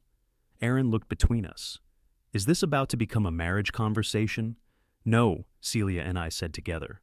Ben reached for another cookie. I looked at him. I'm sorry I made your patience into an excuse not to protect your place in my life.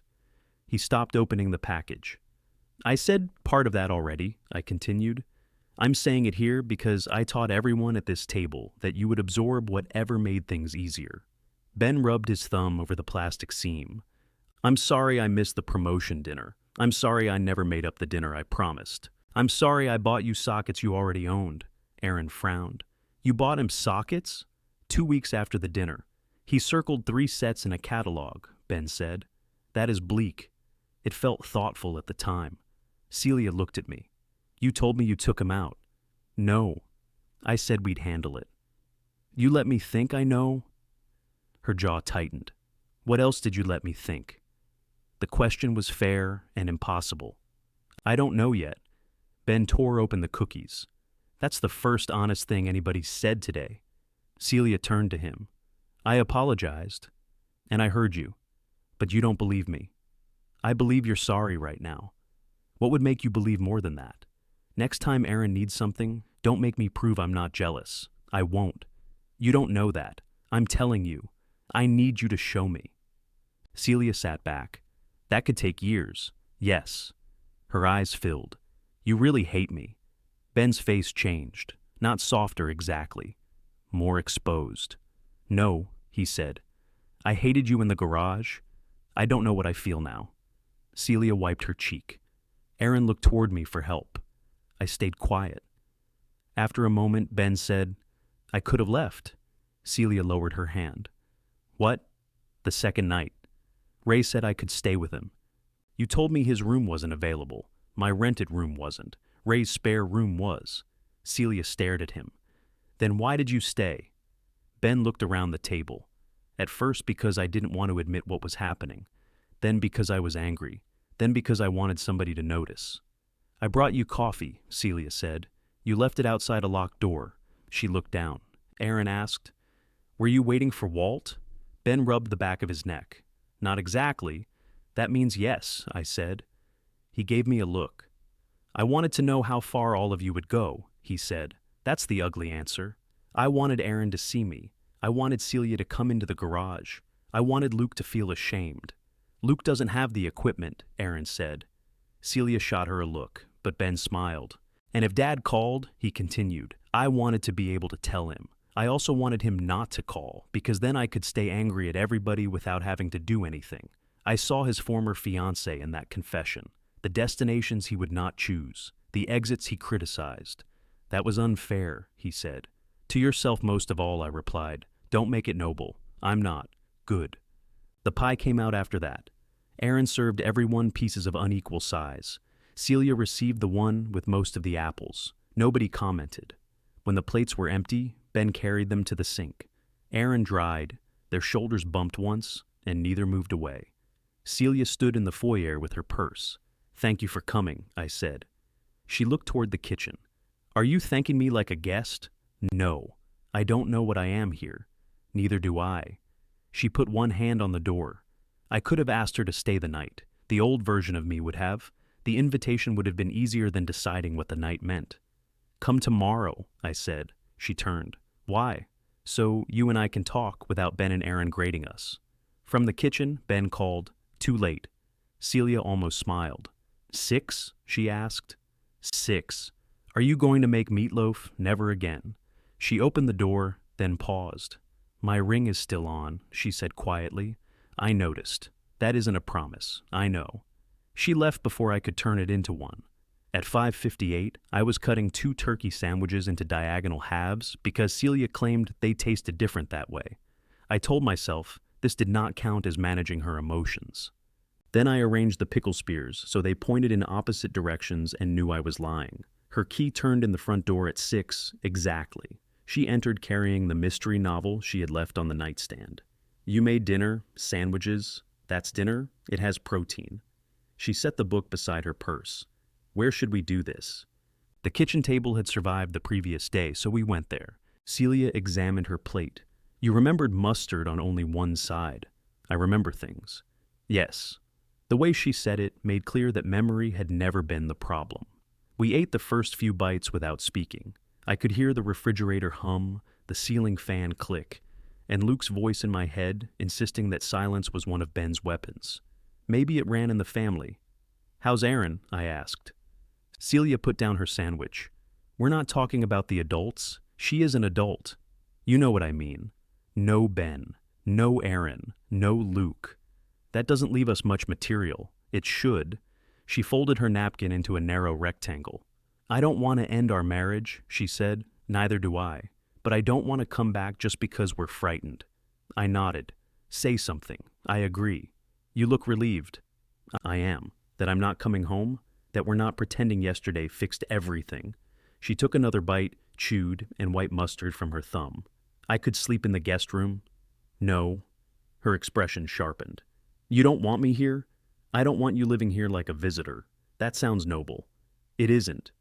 I'd walk past that door every night wondering whether I should knock. You'd wait for me to knock and resent me when I didn't.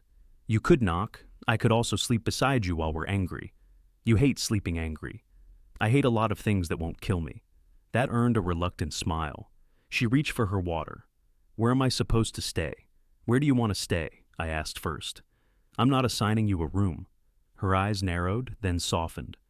"Aaron says I can remain at the townhouse until we decide. Do you want to?" "No." "Why not?" She hesitated. "No, Aaron," I reminded her. "Then I can't answer." The rule lasted 4 minutes, longer than most family traditions. She ate a pickle. "Luke thinks I should pay for a new contractor." I looked at her. "Why?" "Because the first contractor was my recommendation. You got the name from a woman at your gym. I recommended him." "Did you remove the cabinets incorrectly?" "No." "Did you find the mold?" "No." "Then why would you pay?" "Because Luke says they wouldn't have opened the wall if I hadn't pushed them to renovate before selling." "Were they selling? They were discussing it? Had they listed the house?" "No." "Had they decided where to move?" "No." "So they weren't selling." Celia leaned back. "You see why I didn't want to talk about them? Because Luke is an idiot? Because you make everything sound simple?" "No. Luke makes it complicated until somebody else pays." Her face tightened. I waited for her to defend him. She didn't. "I told him no," she said. "It took me a second." "You did?" "Try not to look so proud. It makes me want to reverse myself. I'm controlling my face. Poorly." "What did he say?" "He said our family had shown its true colors." "That sounds familiar." "He also said you refusing to help with the cabinets was financial abuse." "We don't share finances." I pointed that out. "How did he take it?" "He asked me to leave." I set my sandwich down. "Luke asked you to leave the townhouse?" "He said it was probably better if I stayed somewhere else until Aaron and I stopped feeding each other's negativity." "What did Aaron say?" "No, Aaron. This seems relevant. She told him it was her house, too." Celia looked toward the living room. "I stayed with my friend Donna last night." "You said the townhouse." "I said I wasn't here." "That's not the same." "I know." "Why didn't you tell me?" "Because I didn't want you to rescue me." I rubbed my palms over my knees. "I would have. I know." "Did you want me to?" She stared at the table. "A little." That was the most honest thing either of us had said. "I'm sorry," I told her, "for not rescuing me, for making rescue the only way I knew how to show you I cared." She reached across the table. Her fingers stopped an inch from mine, then completed the distance. Her hand felt familiar and uncertain at once. "I liked being rescued," she said. "It saved me from having to ask whether you actually agreed with me. A lot of the time, I didn't. I'm discovering that." "Are you angry?" "Yes." "Good. Don't be irritating. I'm trying not to be afraid of it." She let go of my hand. "What did you disagree about? Do you want a list?" "No." "Then why ask?" "I want one example. I thought about 11 years of moments I had swallowed because none seemed worth the cost. When Erin changed jobs the second time, you wanted us to cover her car payment for 3 months. You agreed. I thought she should sell the car." Celia blinked. "You never said that." "I know. She needed it for work. She worked from home. She had meetings twice a month. You remembered that?" "I remember things." She looked away, almost smiling despite herself. "What else?" "When Luke wanted the smoker, I thought it was too expensive. You bought it.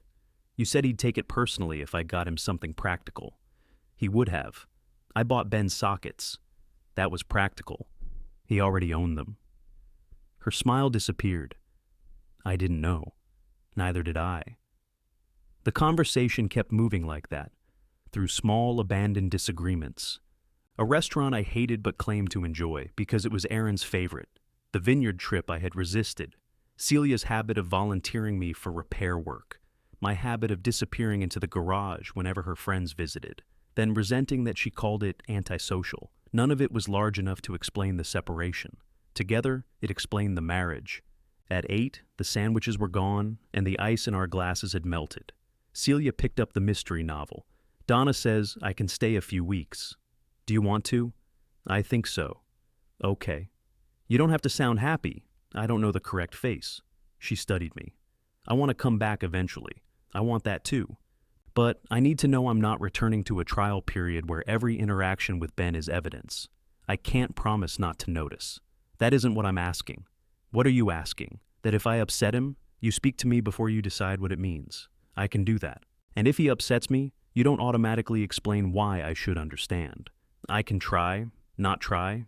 I looked at her. I won't ask Ben to pay for our peace. She nodded. What do you need? She asked. The question should have been simple. I had spent years believing I asked for very little because I was easy to live with. Sitting there, I realized I had asked for constant comfort without ever naming it.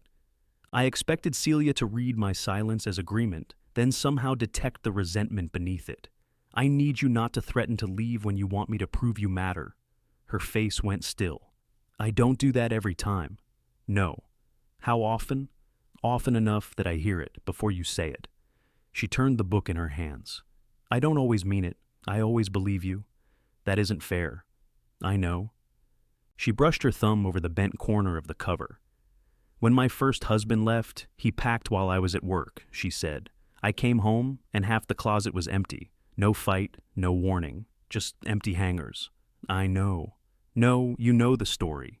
You don't know what it's like to walk into a quiet house and understand the decision happened somewhere you weren't invited. I looked toward the stairs, picturing my own closet after she packed. I might know a little more now. She met my eyes.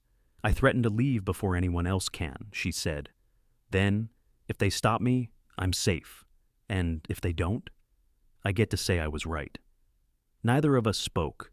She reached into her purse and took out her house key. I thought she was going to leave it on the table. Instead, she closed her fingers around it. I'm keeping this, she said. Good. That doesn't mean I'm coming back tonight. I know. You keep saying that. I'm practicing. At the door, she kissed me. It was brief, careful, and nothing like the strange kiss she had given me the morning I came home. That one had tried to hide a crisis. This one admitted it.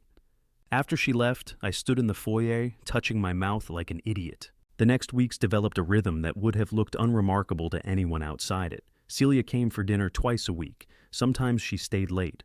Once she fell asleep on the couch and woke at midnight furious with herself, as if rest were a confession. We did not make announcements. Ben came on Thursdays when his schedule allowed. He and Celia were polite. Politeness had once fooled me into believing people were fine. Now I noticed the work beneath it. Celia asked before moving his mug. Ben answered questions with more than one word. Neither mentioned the garage. Aaron came alone more often. She never discussed Luke directly, but she stopped saying we when talking about the townhouse. The cabinets remained unfinished. Luke hired someone, fired him after 2 days, and asked me through Marty if I knew another installer. I sent no recommendation. One evening, Celia stood in the driveway after dinner, looking toward the garage. You're still leaving the cot there. Yes. Does Ben know? He's seen it. Has he asked you to move it? No. Have you asked him? No. She shook her head. The two of you are exhausting. Probably. The first cold weather arrived before either of us touched the cot. I brought the paint cans inside so they wouldn't freeze, stacked the patio chairs, and winterized the mower around it. The bed remained beneath the stain, folded blanket at its foot, and green paint tray waiting under a roof that had not leaked since summer. It began to look less like evidence and more like something unfinished. One Thursday, Ben came for dinner, carrying the same paperback I had returned. You finished it? I asked. Submarine exploded. You ruined it. You were never reading it. He set the book on the blue bowl in the guest room, then came back to the kitchen. Lindsay wants to have coffee, he said. I kept slicing carrots. How do you feel about that? He leaned against the counter. I was hoping you'd tell me. No, worth a try. I handed him the knife. He looked at it. What's this? Carrots. I know what carrots are. You're better at chopping. He took the knife. For once, neither of us pretended the question had been answered. Ben chopped 3 carrots before speaking again. I want to go. To coffee? Yes. Then go. He glanced at me. That sounded suspiciously like advice. It was a restatement. She asked whether I wanted to talk, and I wrote, if you do. That sounds like you. I deleted it. What did you send? Yes. With punctuation, a period, bold. He slid the carrots into a bowl. I don't know what I'm allowed to want from her. That seems like something she should know before you meet. She doesn't want me back. Did she say that? She said coffee. Coffee has carried worse news. That's comforting. He set the knife down. What if I tell her I still want the marriage? You weren't married. You know what I mean. I do. I'm not ignoring it. Ben looked at me for a long moment, then laughed under his breath. Fine, he said. I'll tell her.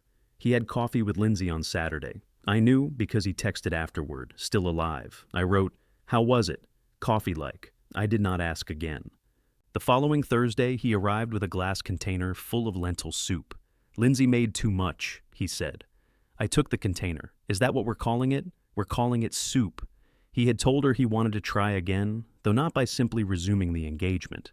She told him she did not trust promises he made while afraid of losing her. They agreed to have coffee again. You disappointed? I asked. Yes. Relieved? Yes. Good coffee? Terrible.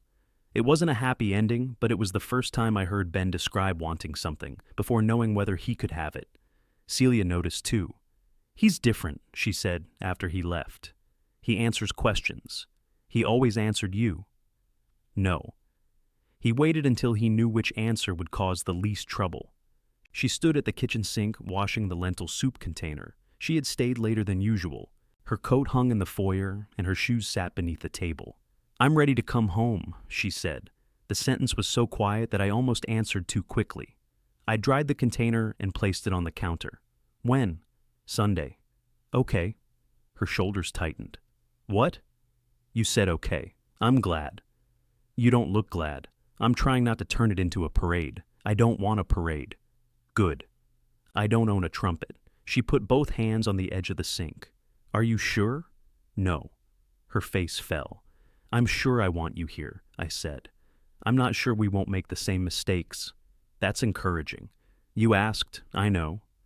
We're going to argue. We argued before. No. You threatened, I surrendered, and we called it communication.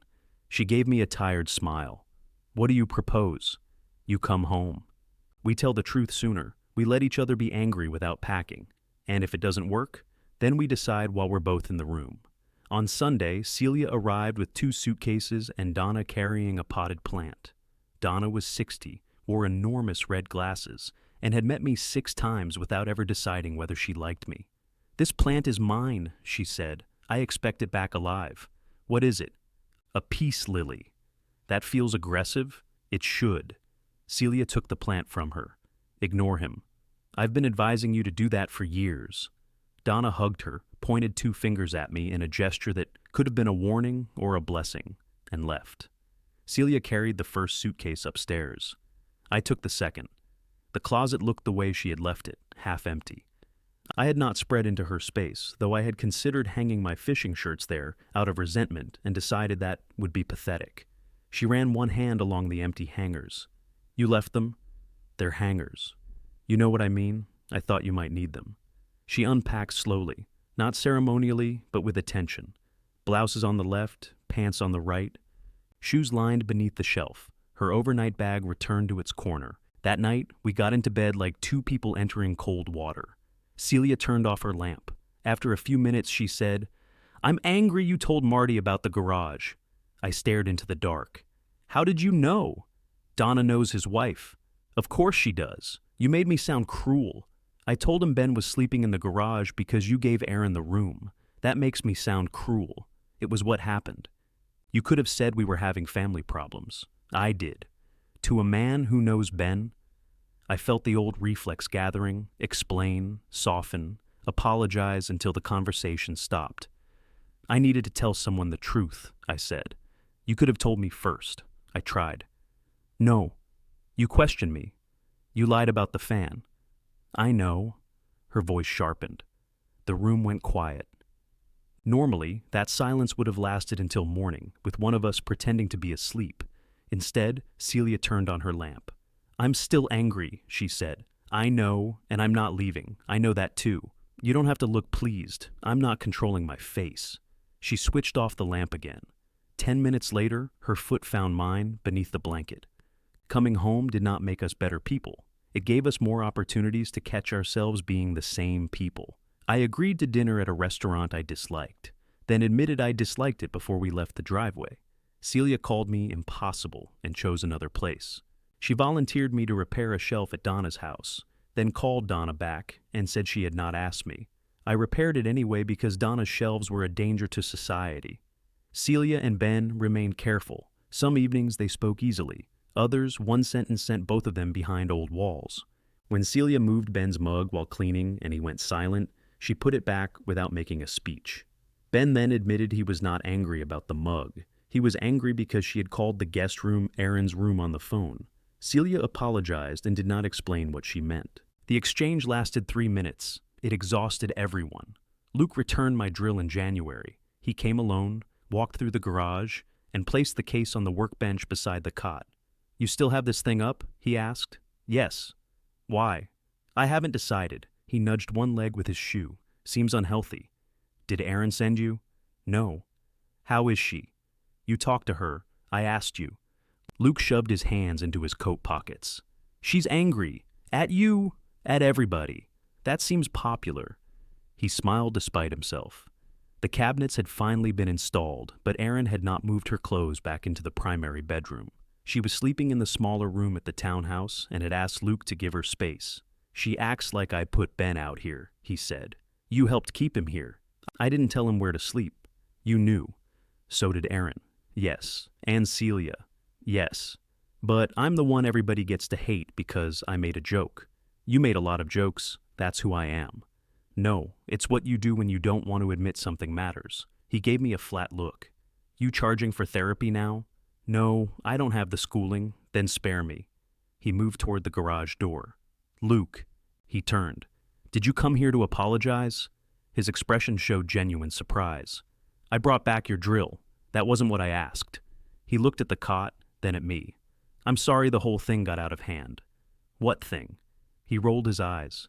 This? The sleeping arrangement? Everyone's feelings. You're sorry everyone had feelings? I'm trying to meet you halfway. Halfway between the kitchen and the garage? There it is. You want me to grovel. I want you to say what you did. I didn't do anything. Then you're not sorry. His jaw tightened. Aaron says you've changed. Aaron's generous. I think you finally found a way to make everybody dance around you. The accusation stung because part of me enjoyed not being the accommodating one. There was satisfaction in watching Luke reach for the old Walt and find an empty space. That's possible, I said. He hadn't expected agreement. But you still knew, I added. Luke opened the exterior door. Tell Aaron I tried? No. He frowned. You can tell her yourself. He left the drill and took his apology with him. Aaron did not leave Luke, at least not then.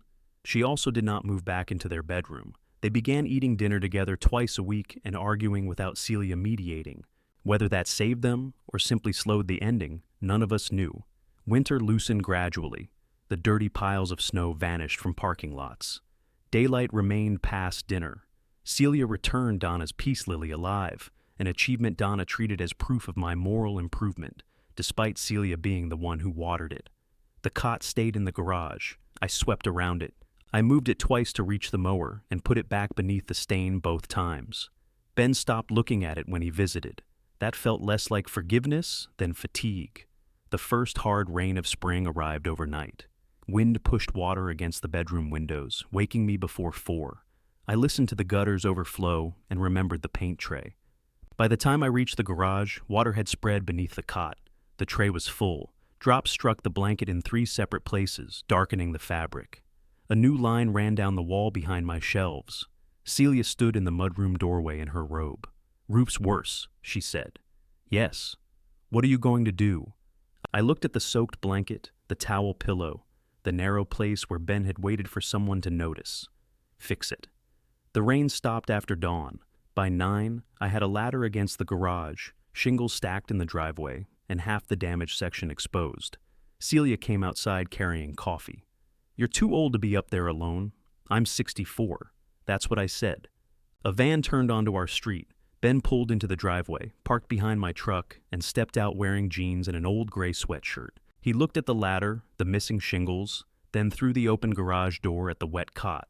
What happened? He called. Roof leaked. I can see that. He walked closer and put one hand on the ladder. You finally taken it down? I looked at him from the roof. No, I said. I'm making sure it can't happen again. Ben stood there for a moment. Then he took off his sweatshirt, tossed it onto the hood of my truck, and started climbing. The ladder shuddered under Ben's weight. Hold on, I called. You're the one standing on rotten plywood. It isn't rotten. He reached the roofline and pressed one thumb into the exposed wood. It sank far enough to make my argument embarrassing. It's emotionally compromised, I said. Ben climbed onto the roof. From that height, I could see the remains of the storm moving east, gray clouds thinning above the neighboring houses. Water still ran along the gutters. The air smelled like wet soil and torn shingles. Ben crouched beside the damaged section. How long has this been leaking? I noticed the stain last winter, before I slept under it. Yes. And you didn't fix it? It was small. He pressed the wood again. Very persuasive. I bought sealant. Did you introduce it to the roof? I put it back. Ben looked at me. That was after you moved out. You went to the hardware store, bought roof sealant, then returned it? I didn't buy it. I carried it around. That's worse somehow. I thought repairing the leak right away might look like I was erasing what happened. So you let your roof rot to honor my suffering. When you say it like that, it sounds unhealthy. There is no healthy way to say it. He moved carefully toward the ridge and sat with one boot braced against a solid rafter. Hand me the pry bar. It's beside you. He looked to his left. I knew that. Occupational hazard. We removed the remaining shingles. Ben worked faster than I did, but waited whenever I shifted position, pretending to inspect the nails so he would not have to say he was worried about me falling. Below us, Celia moved around the garage. I heard the cot legs scrape over concrete. What's she doing? Ben asked. Probably saving the blanket. It's soaked. She believes towels can solve most water damage. That explains the coffee. I glanced at him. He kept his eyes on the roof. You two okay? He asked. We're learning. That isn't an answer. It's the one I've got. He accepted that, with a faint smile. She moved back? Yes. Same room? Yes. Is that my business? No. Good. We cut away the soft section of plywood. The damage extended farther than I expected, beneath shingles that looked fine from above. Ben traced the dark wood with one finger. That's the trouble with water, he said. It travels. You becoming philosophical? No.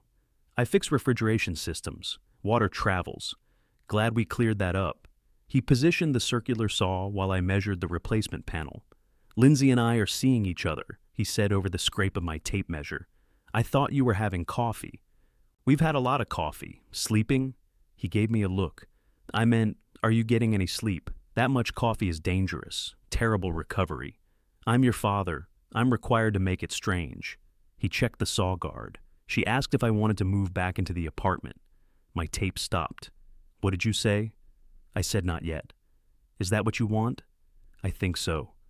You think so, or it causes the least trouble? That's the question.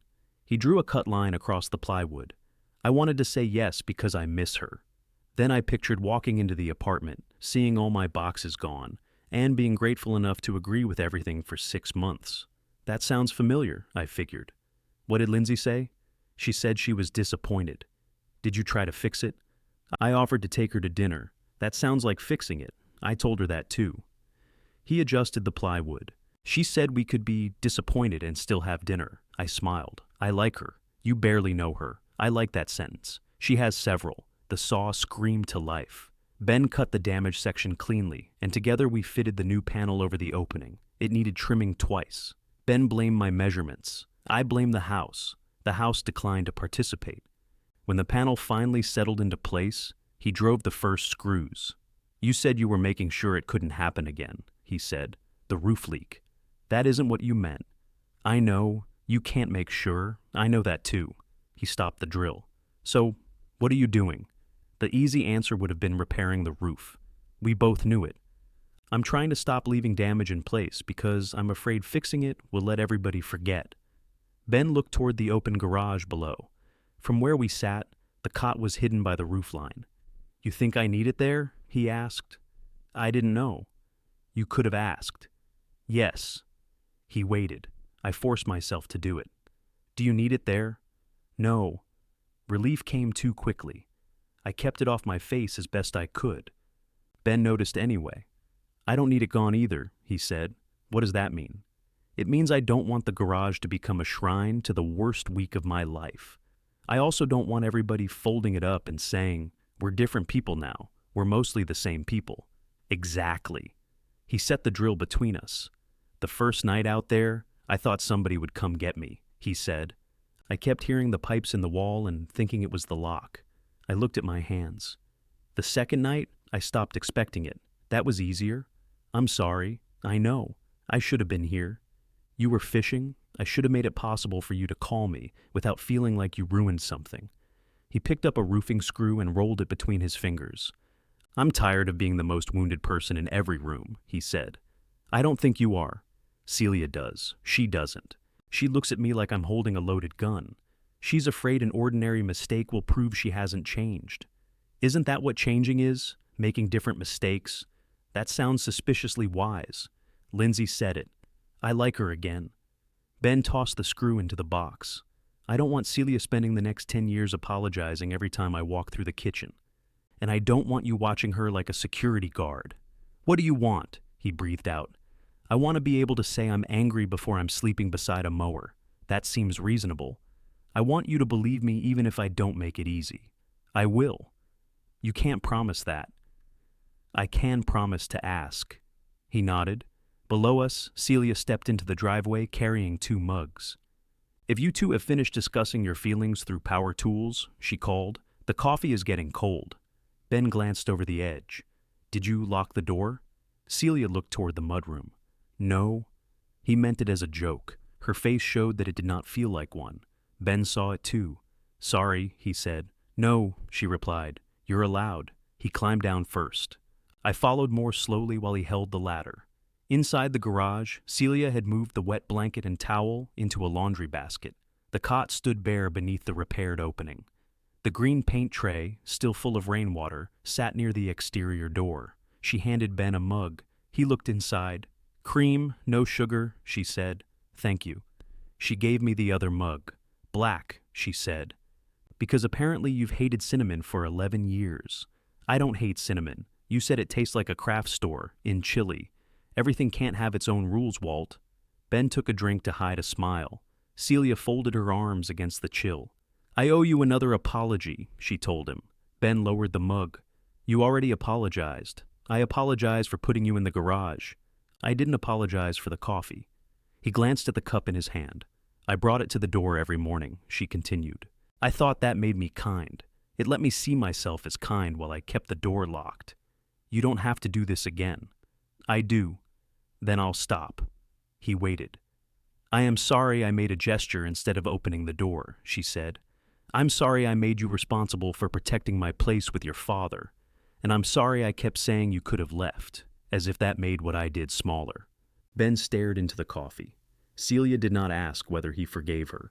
She did not explain that she had been frightened or jealous or under pressure. She stood in the garage she had avoided and let the apology remain uncomfortable. Thank you, Ben said. He drank the coffee, that was all. It was enough. Celia picked up the paint tray. What should I do with this? Dump it outside, I said. I thought you might want to frame it, Ben nodded. Put the promotion invitation beside it. I deserve that, I said. Yes. Celia poured the water into the grass. When she returned, she ran one finger along the cot frame. Are we keeping this? Ben looked at me. I looked at him. For today, I said. Celia nodded and carried the tray to the shelf. Aaron called while we were laying the first row of new shingles. Celia put her on speaker because her hands were wet from cleaning the garage floor. You're all there? Aaron asked. We're repairing the roof, Celia said. There was a pause. Is this symbolic? No, Ben called from the ladder. It leaks. I'm coming over. Why? I have sandwiches. We have coffee. You can't eat coffee. I've seen Walt try, Celia said. Aaron arrived without Luke, carrying sandwiches from the deli and a bag of salt and vinegar chips Ben liked. She did not mention her marriage until we were sitting in folding chairs on the driveway. Luke apologized, she said. Ben opened the chips. For what? For knowing more than he admitted. How many nouns did he use? Several. That's progress. Aaron looked at me. He said he isn't ready to apologize to you. I'll survive. He thinks you've always disliked him. He isn't wrong. Walt? Celia said. What? We're telling the truth. Aaron shook her head. He also thinks you respect him more now. That part's wrong. She laughed. Are you going back to your bedroom? Celia asked. Aaron unwrapped her sandwich. I did last week. Nobody reacted. She looked around at us. I'm not saying everything's fine. No one said you were, Ben replied. I told him if he ever calls one of my decisions our family's true colors again, he can learn what living alone looks like. Celia started to speak, then stopped. Aaron noticed. Thank you, she said. For what? For not explaining why I shouldn't say that. Celia took a careful bite of her sandwich. We finished the roof in the afternoon.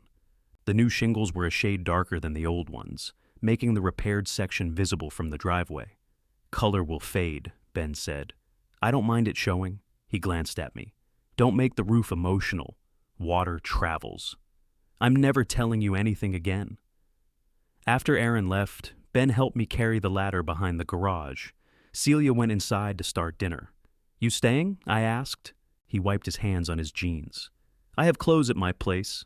I didn't ask whether you were moving in. Good. I asked if you want dinner. What is it? Chicken. Lemon pepper. Celia's idea. He looked through the open door toward the kitchen. The blue bowl was visible on the guest room dresser. His paperback still rested across it, exactly where he had left it months earlier. The room's yours whenever you need it, I said. Not because you're helpless. Not because I'm waiting for you to come back. It's yours because there should be one place you don't have to earn. Ben looked at me. And if Aaron needs it, we'll ask everyone what they actually want. That sounds dangerous. We'll survive. And if your marriage is under strain, then my marriage is under strain. You won't be the payment. His eyes moved toward the garage. What if I'm the one causing it? Then we'll tell you. That's new? Yes. He rubbed the red mark the ladder had left across his palm. I'll stay for dinner. We folded the cot together, not because the week was erased, and not because anyone had earned a clean ending. The frame fought us at the middle hinge, then snapped shut so suddenly it nearly caught Ben's fingers. He swore. I laughed. Very moving, he said. We carried it to the wall beside my workbench and stood it upright. I folded the dry blanket over the top. Ben placed the rolled towel on the shelf between the jar of deck screws and the repaired fan Celia had surprised us by getting rewired. Then we went inside. Celia had set 3 places at the kitchen table. Ben's coffee mug sat beside mine, and no one had moved the blue bowl. The first drops of another shower began tapping against the new roof. Ben looked up and listened. Nothing fell inside the garage. He closed the door behind him and came to dinner.